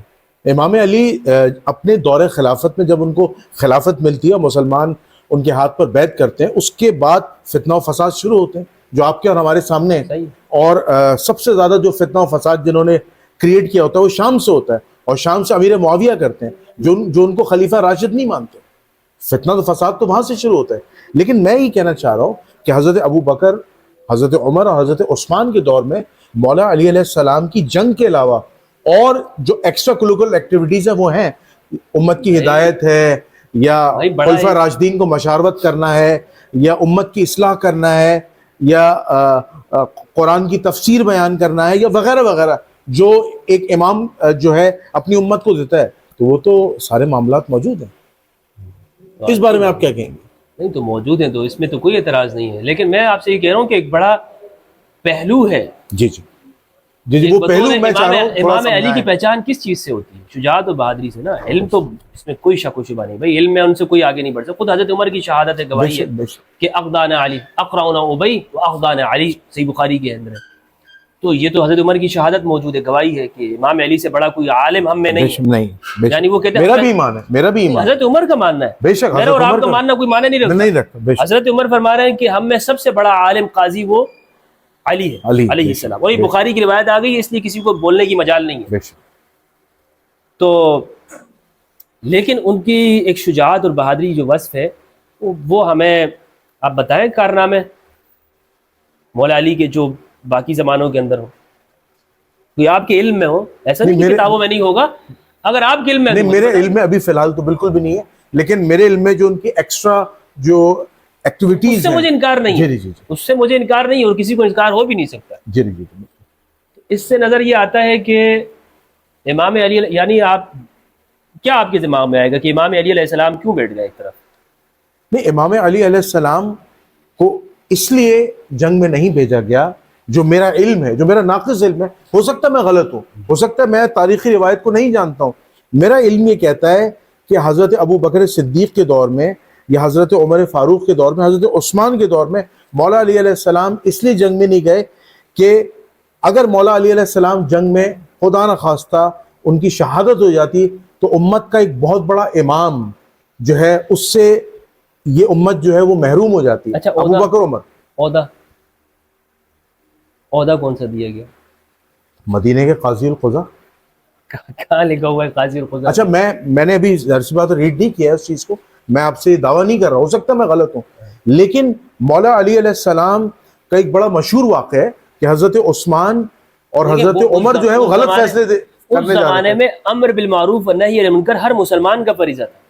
یہ صرف مولا علی نہیں کرتے تھے, یہ ابو درداء بھی کرتے تھے شام میں, جی وہ بھی کرتے تھے, یہ عبداللہ ابن مسعود بھی کرتے تھے, عبداللہ ابن مسعود بھی کرتے تھے. ہاں بالکل ٹھیک ہے, یہ صحابہ کرام وہاں شام میں کرتے تھے. جب کسی کو غلط کام ہوتے ہوئے دیکھتے تھے تو براء بن عازب, عبادہ بن صامت اور اسی طرح ابو درداء یہ دیکھتے تھے کہ یہ کام ہو رہا ہے, اس پہ منع نکیر کرتے تھے. یہ صرف مولا علی نہیں کرتے تھے. فتویٰ دینے کی جہاں تک بات ہے, عبداللہ ابن مسعود بھی فتویٰ دیا کرتے تھے, عبداللہ ابن عباس مسائل بتایا کرتے تھے, فتویٰ دیا کرتے تھے. کسی مسئلے میں کوئی پیش آ جاتا, صحابہ کرام اس میں گفتگو کیا کرتے تھے, میری رائے یہ ہے, فلاں کی روایت میری فلاں کی رائے یہ ہے, بخاری مسلم آپ اٹھا کے دیکھ لیں. عبداللہ ابن مسعود عبداللہ ابن عباس کا اختلاف موجود ہے, جابر عبداللہ کا اختلاف موجود ہے. متع کا مسئلہ لے لیں, متع کے مسئلے میں عبداللہ ابن زبیر کا اور عبداللہ ابن عباس کا کتنا بڑا اختلاف ہے. بالکل ہوا, بالکل ہوا. تو آپ یہ کہیں کہ وہ تو اس زمانہ ایسا تھا کہ ہر بندہ یہ کہتا تھا کہ میں امر بالمعروف کروں اور نہی عن المنکر کروں. تو امام علی علیہ السلام تو سب سے بڑے کرتے, سب سے آگے ہونے چاہیے نا اس میں امر بالمعروف کے اندر. لیکن جس کو آپ کہتے ہیں عہدہ دینا, عہدہ اس زمانے کا کیا تھا؟ قاضی کا تو کوئی ایسا عہدہ موجود نہیں تھا کہ اسٹیٹ کی طرف سے دیا ہو جناب یہ قاضی ہے. تو آپ کیسے کہہ سکتے ہیں؟ یہ تو قاضی کا عہدہ دینا عباسیوں کے زمانے میں شروع ہوا ہے.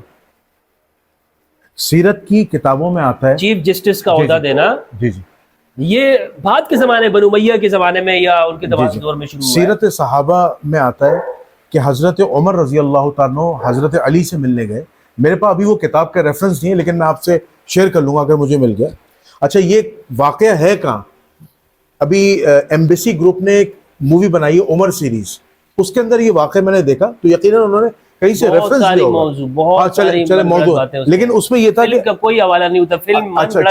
فلم ہے, اس میں بتایا جاتا ہے, فلم کوئی قابل اعتبار نہیں. اچھا ٹھیک, اس میں سیرت کا انہوں نے کہیں سے ایکسٹریکٹ کیا ہوگا, ہو سکتا ہے غلط ہو, کہ حضرت عمر کے الفاظ ہیں کہ اگر میرا اور آپ کے درمیان اختلاف ہو گیا قرآن و حدیث کے معاملے میں, تو میں آپ کی رائے کو فوقیت دوں گا, یعنی مولا علی کی رائے کو فوقیت دوں گا اور اپنی رائے سے پیچھے ہٹ جاؤں گا. یہ تو الفاظ موجود ہیں, یہ تو واضح الفاظ موجود ہیں. اگر یہ سچ ثابت ہو جائے, ابھی میرے پاس ریفرنس نہیں ہے. نہیں ٹھیک ہے, یہ ہوگا.